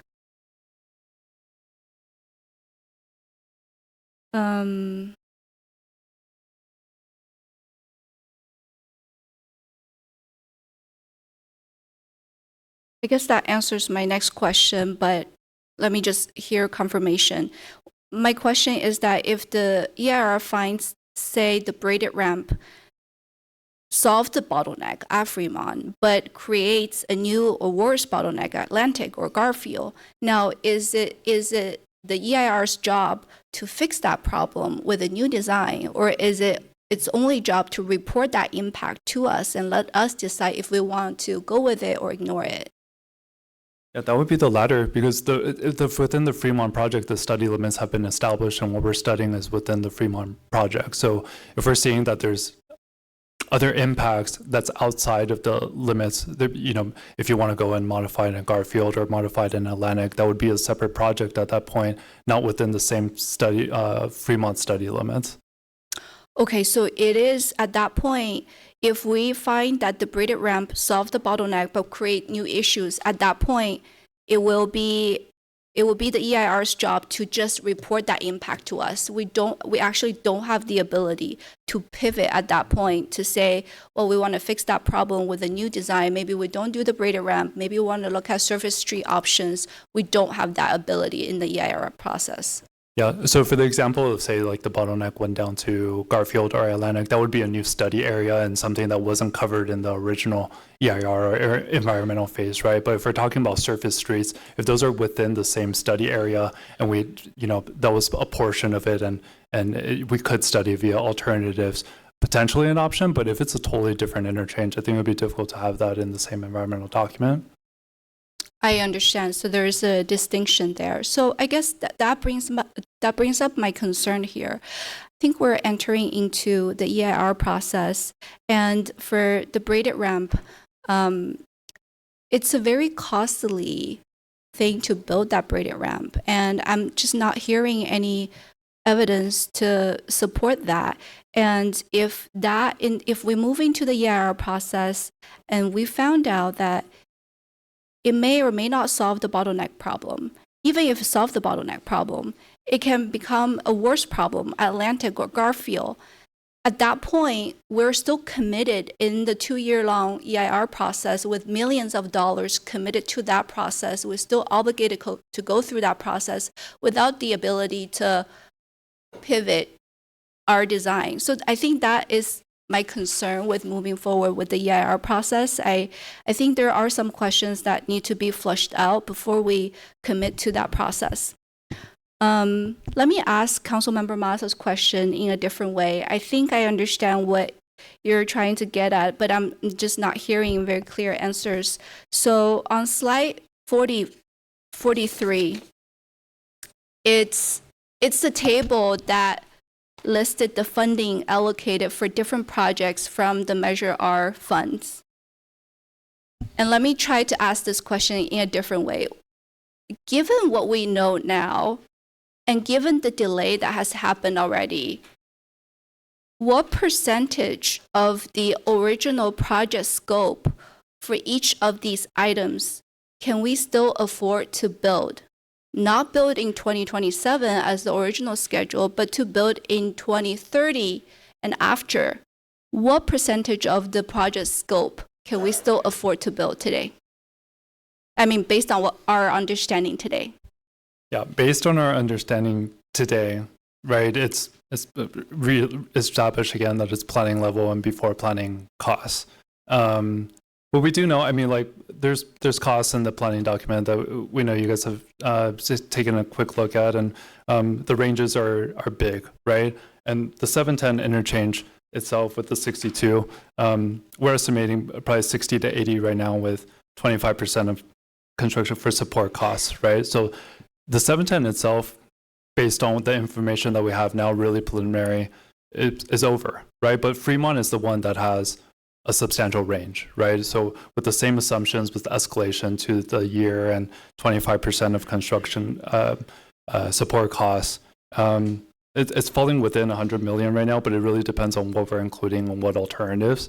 So at this, where we stand now, we're still thinking, okay, well, the 710 itself, we're already seeing that kind of just planning level estimates exceed the 62 that was there. But Fremont, if there's opportunities there for Caltrans partnerships or different alternatives, as a whole, potential there for 710 and Fremont to still be viable from a funding perspective. But again, these are such preliminary numbers that as we're talking about like what's included and what's not included in the assumption, that escalation, it's not at that point yet where we can put a flag down and say, hey, this is how we're looking for 710, this is how we're looking for Fremont. This is how, the general feel of it, but we absolutely will know more as we get into more alternatives and into the next phase, especially for Fremont, to figure out like where we kind of stand and those conversations with Caltrans as well. Do we know, so I heard you say for the 710 Stub project, we know the cost exceeds the allocated funds at this point.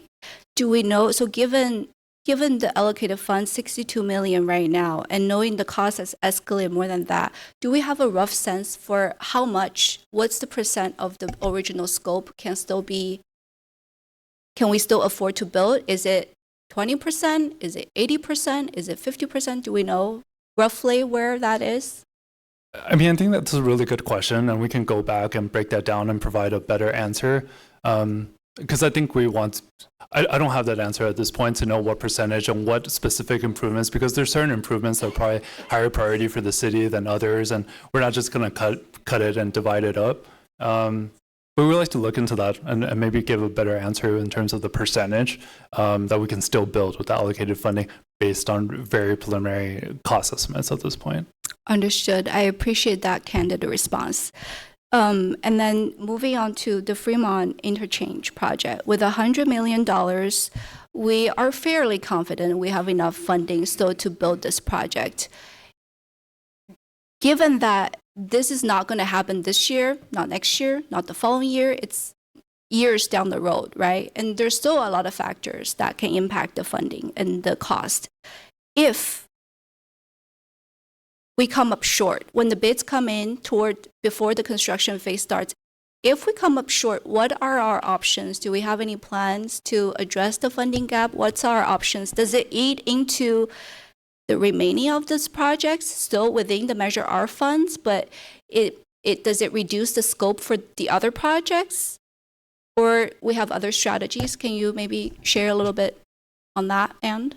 Yeah, I mean, I think in terms of options, we talked about the reallocations of the Measure R funds, and that's an ability that city has. But in terms of that scenario where bids come in and it's just not there, that risk should be absolutely mitigated a long time back, right? I don't think we should be in that position in the first place to begin with, right? And I know right now we're talking about, hey, we have planning level costs, but we're not going to be at planning level costs forever. There's going to be some more definitive how much element it costs and accounting for escalation to really know that, you know, we're going to be either in trouble or not in trouble if council and city decides to proceed with the projects and try to take it to construction. Understood. Thank you.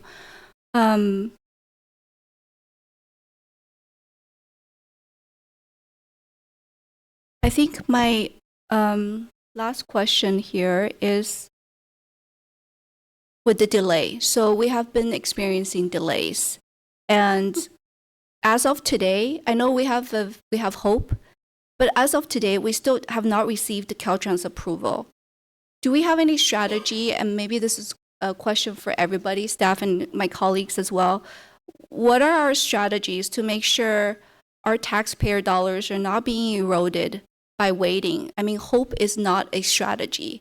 We need real strategies. Every day we sit here and hope and wait for Caltrans to approve, we're losing our buying power. So can we brainstorm on that one? Do you guys have thoughts you can share with us?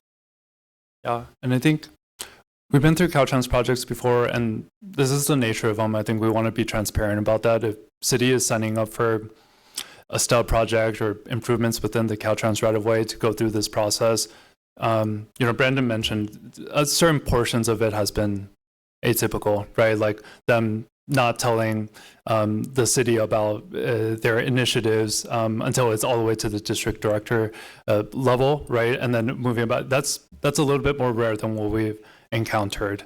In terms of moving this along and trying to avoid it, I think two things. I mean, one is Caltrans has to be incentivized, and I know that's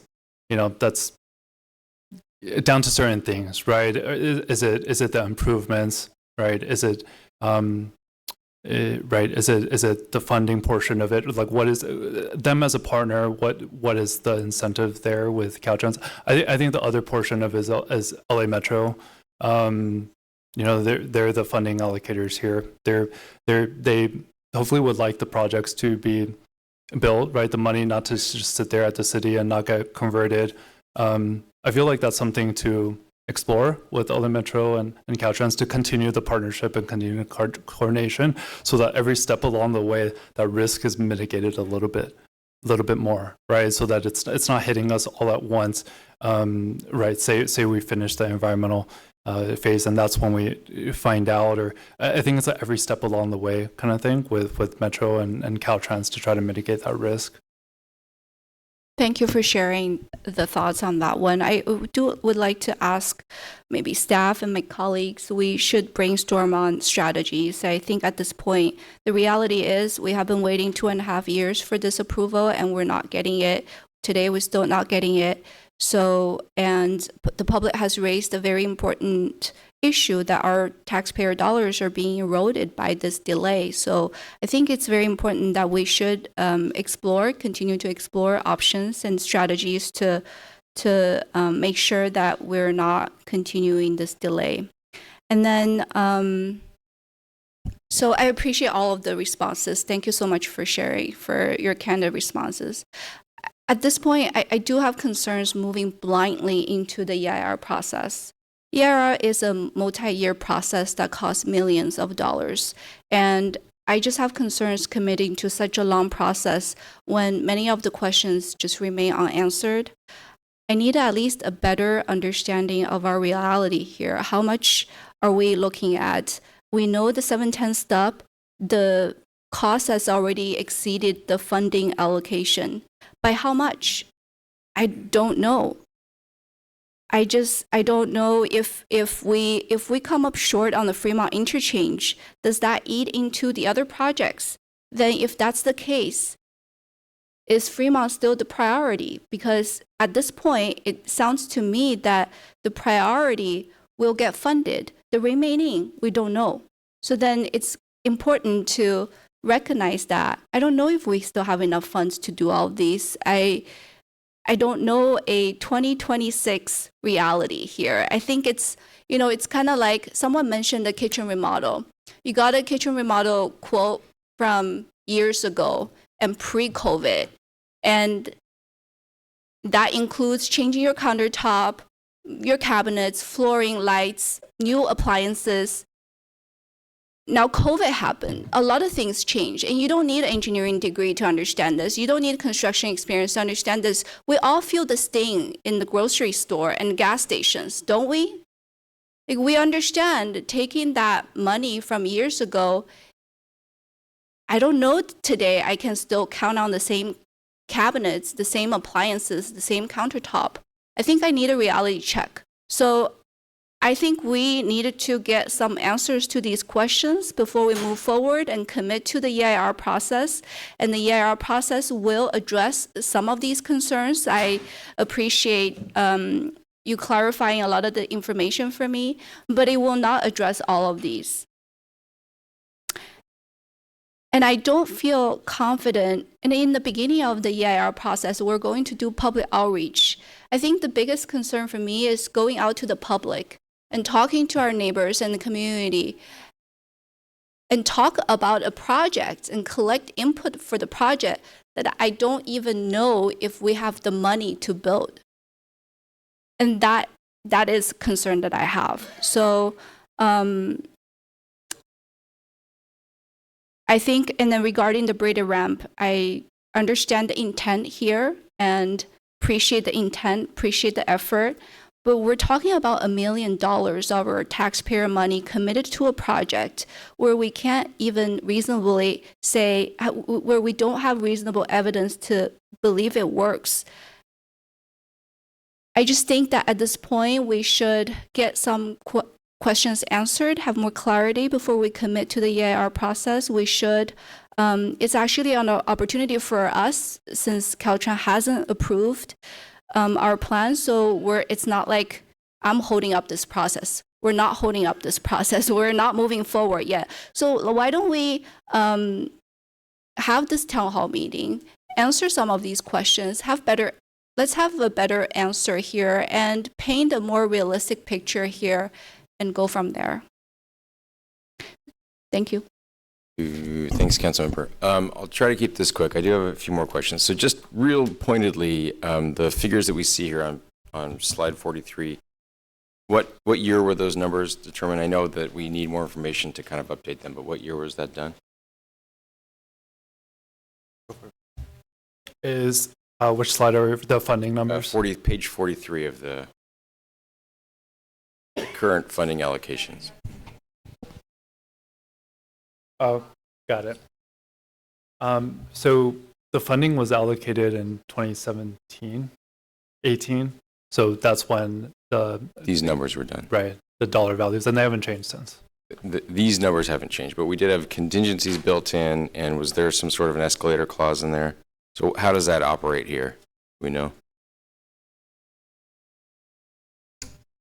Can you explain the separate line items for contingency, whether it's in right-of-way or the different aspects that are in the PSR document? So the numbers on this slide were from 2018. So we weren't part of that estimate of, say, like 710 for 62 million and the contingency and the breakdown of that. What we were discussing previously was the pre-planning and planning level estimates that we do have now with typical 25% support costs and escalation and 25% contingency that's encountered in the cost that we have today for the projects, right? Right. So I think clearly we need a better estimate of what these things are going to cost. And I don't know where that would come in, but maybe that's one of those issues that Councilmember Wang identified that we need more information on. I remember, I think I was maybe the only one on council in 2017 when Metro killed the tunnel proposal. And I was down there, and Metro gives you a minute to speak, so I kind of spat off a bunch of stuff, and we came out of there with a big allocation of these funds. And in hindsight, maybe I wish that they would have just given it to Caltrans and said, figure it out, because we're still sitting here twiddling our thumbs, and it's very frustrating. Obviously, it's not your fault or staff's fault, but we are being, I think, jerked around by the state here a little bit, and it's not fun. I guess the thing for me is that I think we have a community consensus. I know that the most interesting and attractive thing about this whole process is the transformation of the 710 stub. I think that does a lot of things that we'd like to see. Get rid of that extra little bit of freeway right in the middle of Alhambra that never would have been built now if they were building out the freeway system. They would never build a freeway, that 6-lane freeway that dead ends into a city street and just dumps people into the community.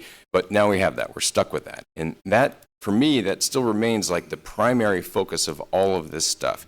Ultimately, we anticipate that land is in Alhambra, and if everything goes right, it's not going to be a freeway. So ultimately, that will not be freeway land. That will not be Caltrans land. The freeway will remain a freeway and remain Caltrans land, the 10 freeway. So it's just sort of like, in my head, it is why didn't we focus our efforts on the 710 stub to begin with? And I know the answer, right? Because Caltrans sort of intimated to us that, like, you should do this first, and we got on the process, and we thought that 710 was going to take a while, but this one was delayed so long that now they're both ready to go. They're both ready to go, essentially, and we're still being told we should still focus on the freeway part, which is like the least exciting part, the most expensive part of this, and there's no guarantee that the numbers are going to pan out, right? We could have a project that costs $100 million and gets us a sliver of improvement, and it's only improving the flow on the 10, and it's not doing anything to the 710 stub portion. And if we build it out, we might not have the money to do the 710 stub part. So I guess it's a rhetorical question. Maybe it's not a rhetorical question. Why don't we reset and refocus on the 710 and push that environmental process through? Frankly, if Caltrans really feels strongly about the 10 project, maybe they should do it with their money.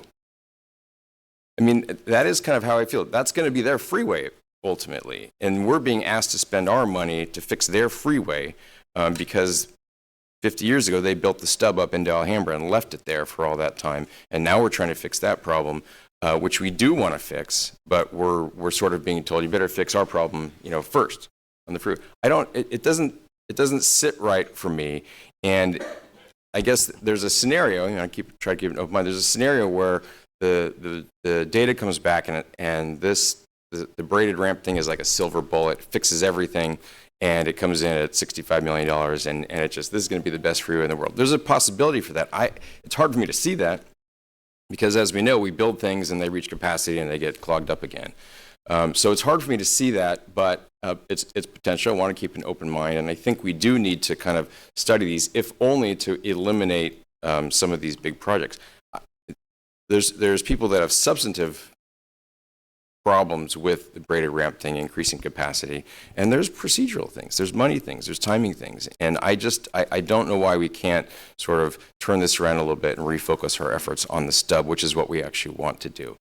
And maybe that's, I feel like we need more discussion about this.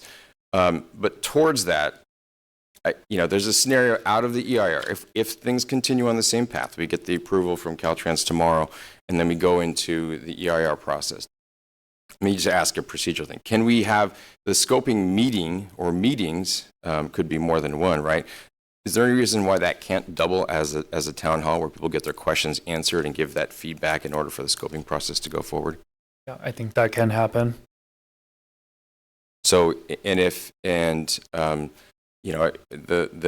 danger would be locking ourselves into some route after a scoping meeting. So just making sure that we would have some time for feedback from the council after the scoping, but before it gets to the next step. Is that? So, I think maybe that's a way forward to get more information to the public and to the council to help inform the decision. But there's got to be a way that out of that there's a no build project, or the paint on the freeway sounds attractive to me, more so than building a big flyover ramp. Yeah, for Fremont, we talked about, I know there's been a lot of focus on the braided ramp. It's the highest impact one. It costs a lot of money. The results are TBD, right? Like, we don't know exactly what it's going to yield, but at the same time, we talked about the silver bullet of braided ramp solving it. Okay. There's also the other scenarios where ramp modifications at Fremont, or the striping improvement, or the no build even with the stub already assumed to be modified works, right? So we don't know at this point, and we're not pushing for a specific alternative to be constructed and designed. We're seeing the whole picture and saying it makes sense to study Fremont if the goal of 710 stub is for it to modify and reduce the cut-through traffic, is to understand what the areas around it also mean. It's the study and then the decision that's forthcoming. And that was an interesting point. Thanks for bringing that, because I did have that as one of my notes. Earlier you said, I like the way you phrased it, that the Fremont plan will know that the 710 stub thing is happening. So it begs the question, why don't we just do the 710 stub, and then we'll see real world what the effects are, and then we can work on Fremont if necessary at that point. It does sort of raise that question in my head. I'm sure there are reasons why not to do it that way, but if we're already sort of assuming that the stub is going to happen, why not just go in that direction, and then we don't have to assume anymore. It's there, and then we can plan for the Fremont and how to fix that in the real world. So I'm not asking you to answer that now. I know where we are, but that's a big question in my head. It just seems like we have a popular project that we know we could do, and the costs are going up, but it's a little bit more firmed up, right? That portion. It's a popular part of the project that we sort of know what it's going to look like, versus an unpopular potential, on one end, a very unpopular thing, maybe on the other hand, maybe a low impact thing, but the range is huge and it's just kind of all over the place. It seems much riskier to sort of start with that one. And now, especially, if this were done 2 years ago and we were already into the EIR process, maybe this is a different discussion, but we're not, because we didn't get the approvals that we needed, and we kept getting told new things. And like you said, it was an irregular process. And it just makes me wonder, are we not going to even get approval? Is this not going to come? Are there going to be new directives that we have to come up with? I don't know. It's just a very irregular thing. And the bottom line is we're asking Caltrans for the right to do this project on their land. So ultimately, they can say, we don't want you to do any of this. Then what? We're in a really difficult situation. So I think, maybe we need to have this additional opportunity for public feedback. And if we can use a set of scoping meetings as also kind of a dual purpose for a town hall to get some of these more substantive questions answered while getting feedback from the community, maybe if we do move forward with it, maybe we're not losing as much as if we just stop everything and then have town halls and then we have to restart scoping meeting. So I'm trying to be efficient here, but I do think that we need to meet the objectives of having the town hall meeting that the folks here you've been saying. So another question is, what if we did sort of what Pasadena is doing? So we know ultimately we want that stub and turn it into a city street. why don't we take the risk and ask for it now, and then we are the lead agency approving a project on our land, and asking for assistance from Caltrans and Metro, as opposed to letting it stay with them. And I understand we're not in the business of maintaining freeways, so this is kind of an exercise, but doesn't that give us a little bit more leeway to kind of chart our own course there if we did that? I think absolutely. And you mentioned the maintenance aspect of it, and I think that's a big factor here, right? If Alhambra gets the relinquishment, then it's Alhambra's, right? Right. We'll hire Caltrans to do the maintenance. Right. Exactly. That would be ideal.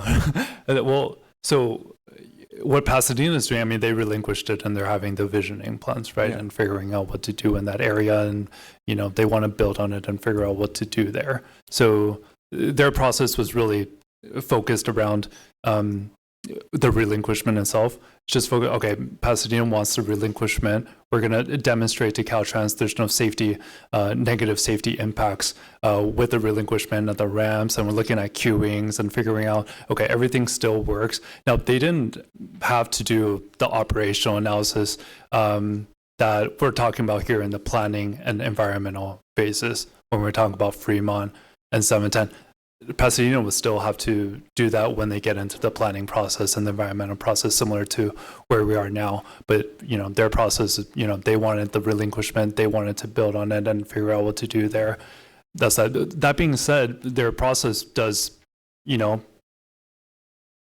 gain some advantage with the incentive and leverage, right? Because they already have the relinquishment in that area where we stand now, the 710 is not relinquished.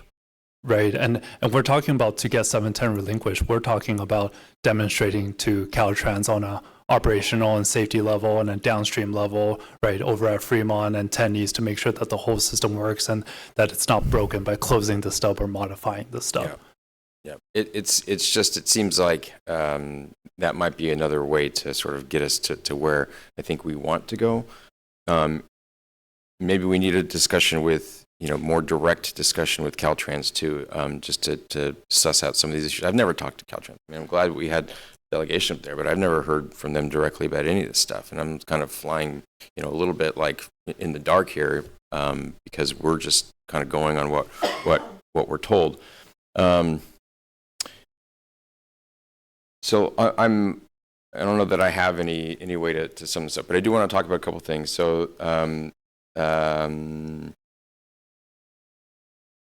So when I think I answered this question right here, Councilmember Wang did.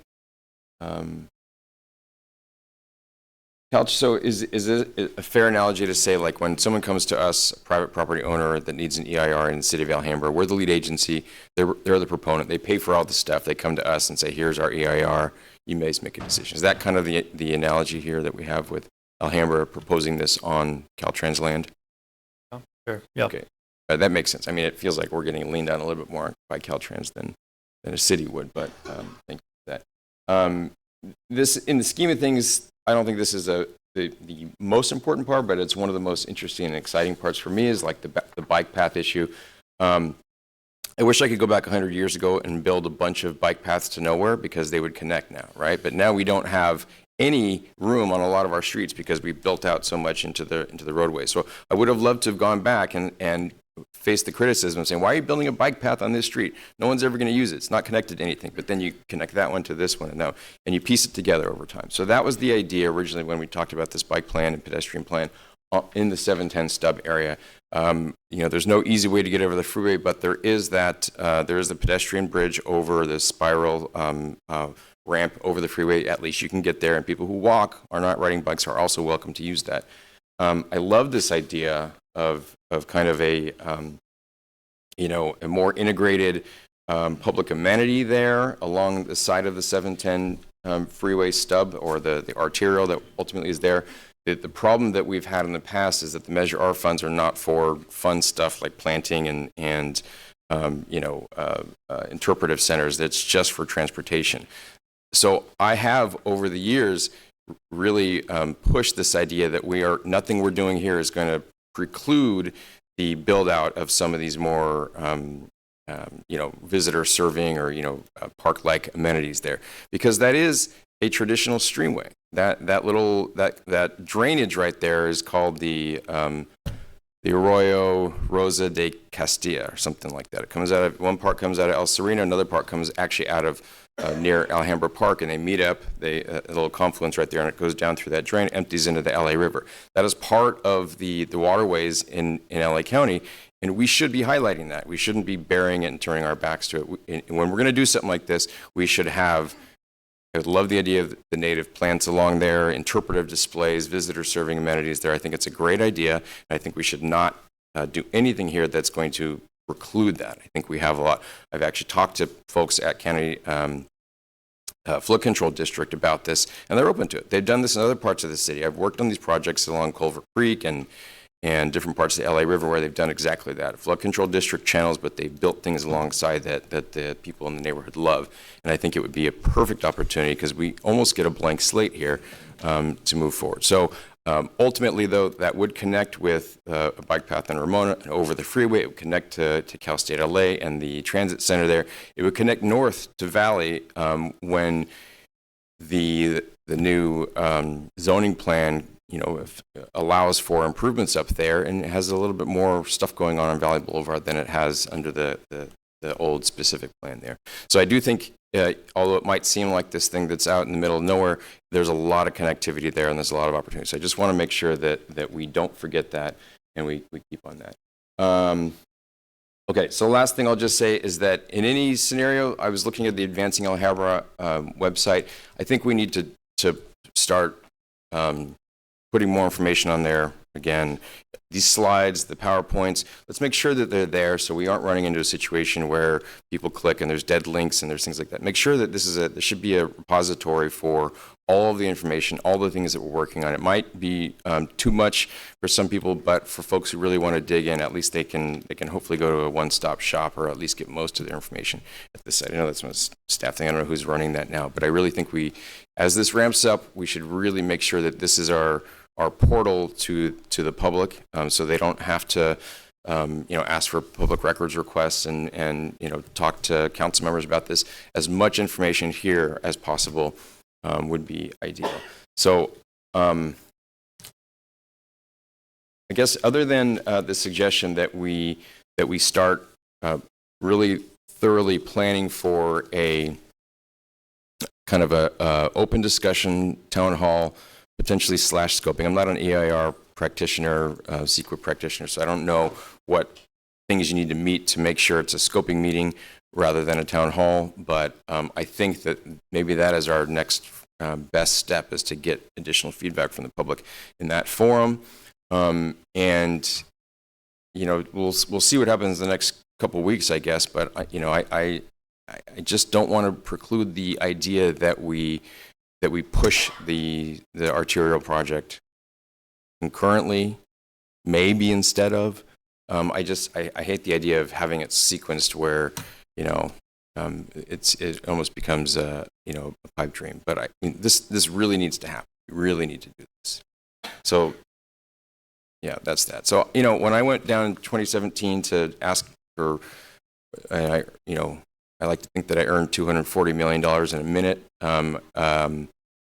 There's no concept in my mind that I would be termed out by the time we're actually doing the projects. It's crazy that we're in that scenario.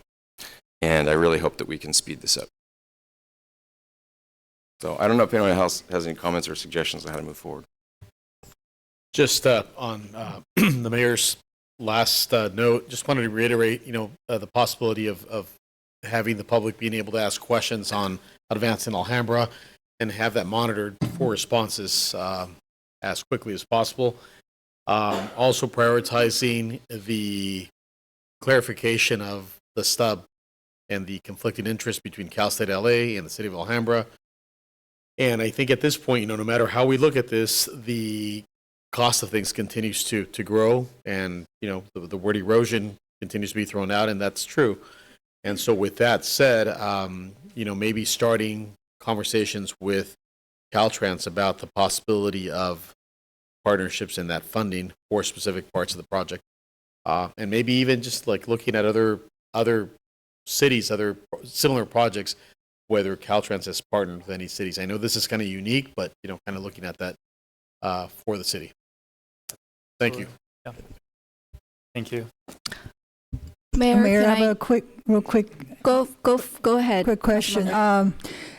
Councilmember Wang brought up the bottleneck where I'm also very interested in knowing that if one bottleneck is resolved, then it trigger more other bottlenecks, the Atlantic and Garfield. That process is a little concerning for me because I thought that you are able to simultaneously predict all three exits.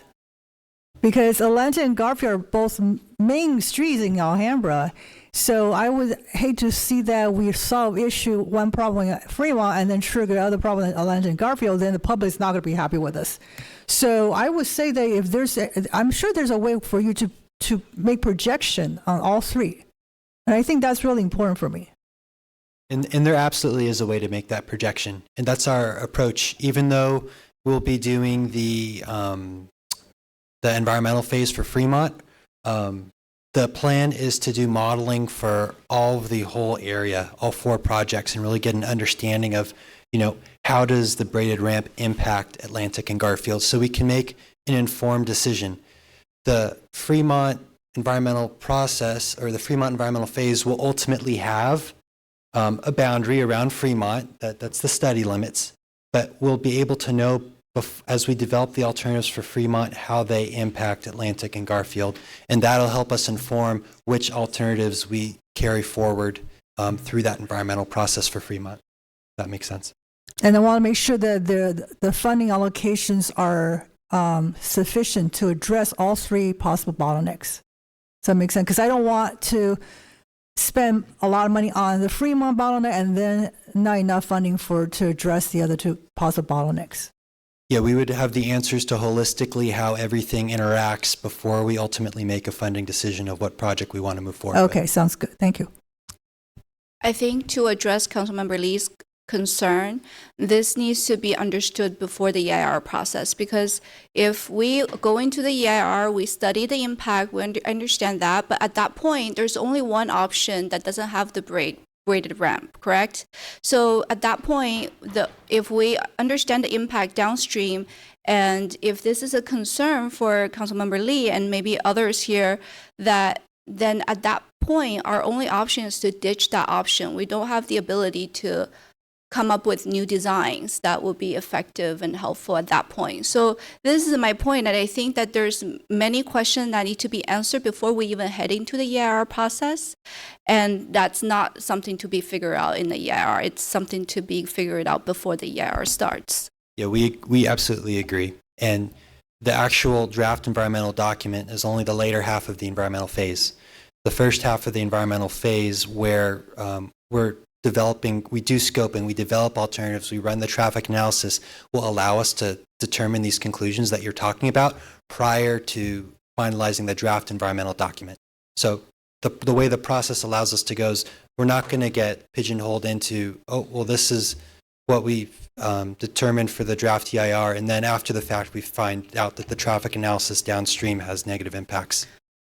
But I want to go back to the question and answer earlier, because that was my question. My question is, if in the EIR process, we find that the braided ramp solves the bottleneck at Fremont, but moves that and creates additional bottleneck downstream, Atlantic and Garfield, at that point, is the EIR's job to fix the problem with a new design, or is its job to report that impact back to us and let us decide if we ditch it or keep it? And the answer that I received is, it's the latter. It's the EIR's job to report the impact to us, and we don't have the ability to fix the problem with a new design. Can you clarify?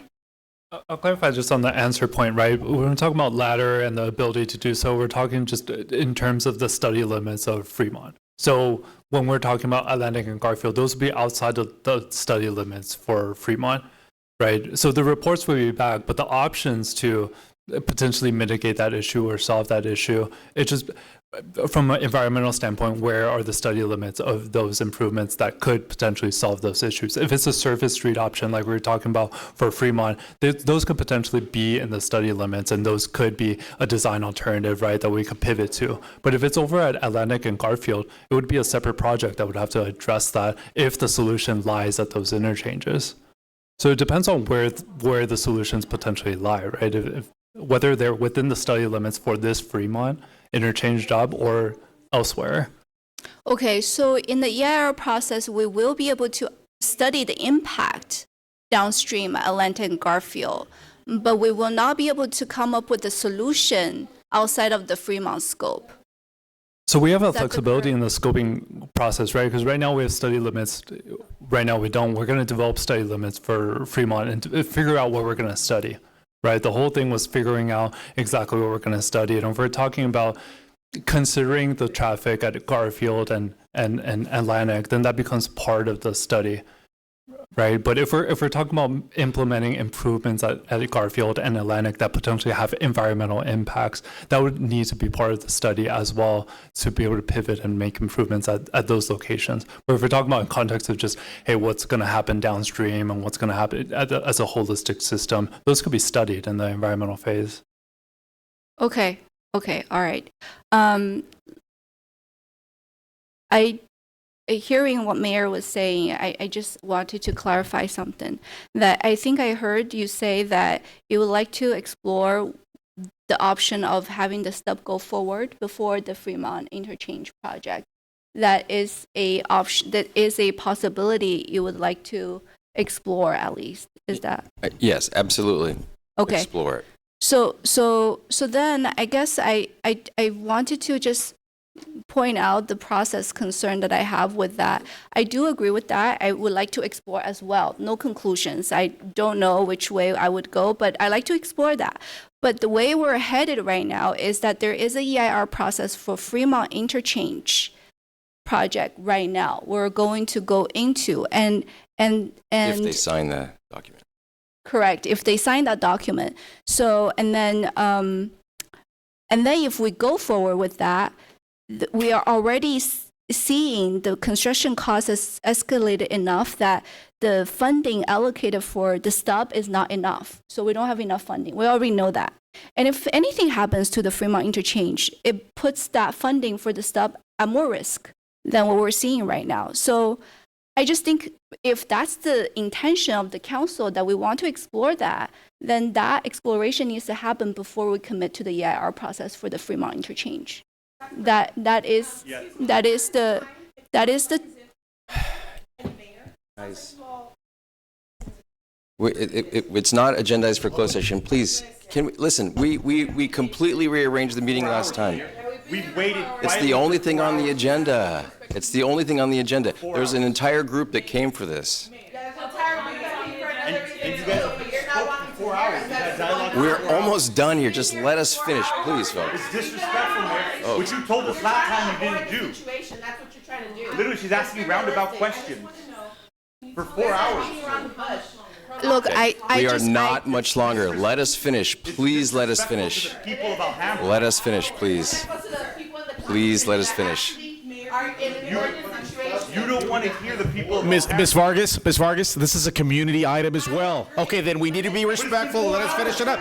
It's fine. Respectful for 4 Okay, hours. and if we need to listen to you for another 3 hours, we will listen to you. We will all stay, but we need to calm down.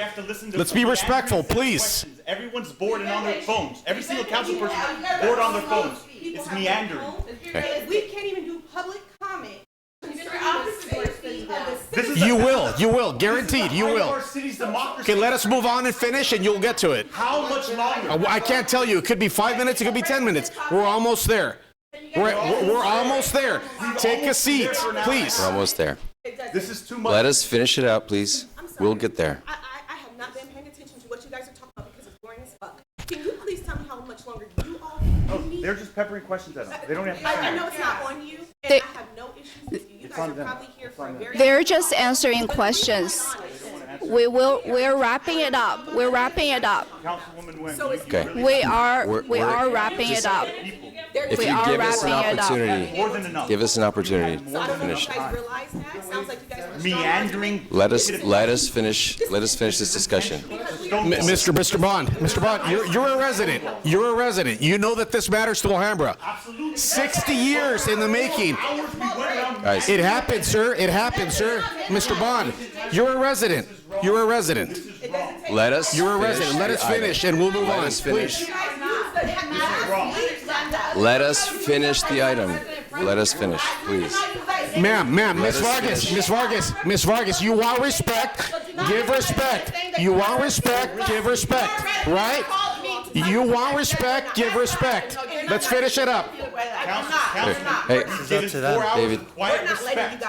please, let us finish the item, please. Just let us finish the item. We are, I think it's Councilwoman Nguyen. I'm gonna wrap it up. If you let her finish, we're gonna wrap it up. Please, give us a few minutes, please, please. We're gonna sit right here, go ahead and wrap it up. Just- We're almost there. There you go, go ahead. Well, then I'm sorry, you're gonna have to take a seat. Okay, I'm gonna stand here with you. We've been taking a seat for Okay, Ma'am, you were trying to control the meeting last time. It's not going to happen again. Please, let's have some respect, please. Let us, It's a life and death situation. we're gonna finish. I get it, sir. This is Guys. let's respect the community, please. You're trying to stonewall us. Councilmember Ross, hold on. Guys, we're gonna finish. Give us a few minutes. We're gonna finish. We're gonna finish. We're gonna finish. You can make a quick point, and I'll try to make some direction. She's gonna make a quick point, and then I'm gonna wrap it up. Let's go. Thank you so much. All right. So I think in terms of the process, I think there's questions, there are concerns that need to be addressed, there are questions that need to be answered, and I appreciate Mayor's intention to try to move along this process. And I think you proposed that during the scoping meeting, we can do the town hall and take public input. I just want to point out that some of these questions should be addressed before we even headed into the EIR. And we also be reminded that we don't have the approval to go into the EIR right now. So we're actually not holding up the process. Right. And I just want to make sure that we're not tying the town hall to the scoping of the EIR. If we get approval tomorrow, we go forward, and with the scoping, if we don't get approval until 6 months down the line, I just don't want the town hall to be held up. So let's. I'm going to put this on staff. You've heard a lot of direction from council, a lot of different questions. I'd like staff to come back to us next meeting. Can you do that? With some, just maybe some updates and an idea of what we might look like going forward, or we can talk. You and I can talk about it, and we can sort of figure out when we bring it back to the full council at the next meeting or the meeting after that. Does that sound okay to everyone? Okay. We understand there's a lot of concerns here tonight, so thank you for your time. We really do appreciate it. There's a lot of issues, lots of feelings about lots of things. So thank you for your time. We're gonna pick this up again, and it was a very informative discussion. I'm glad we got to talk about it.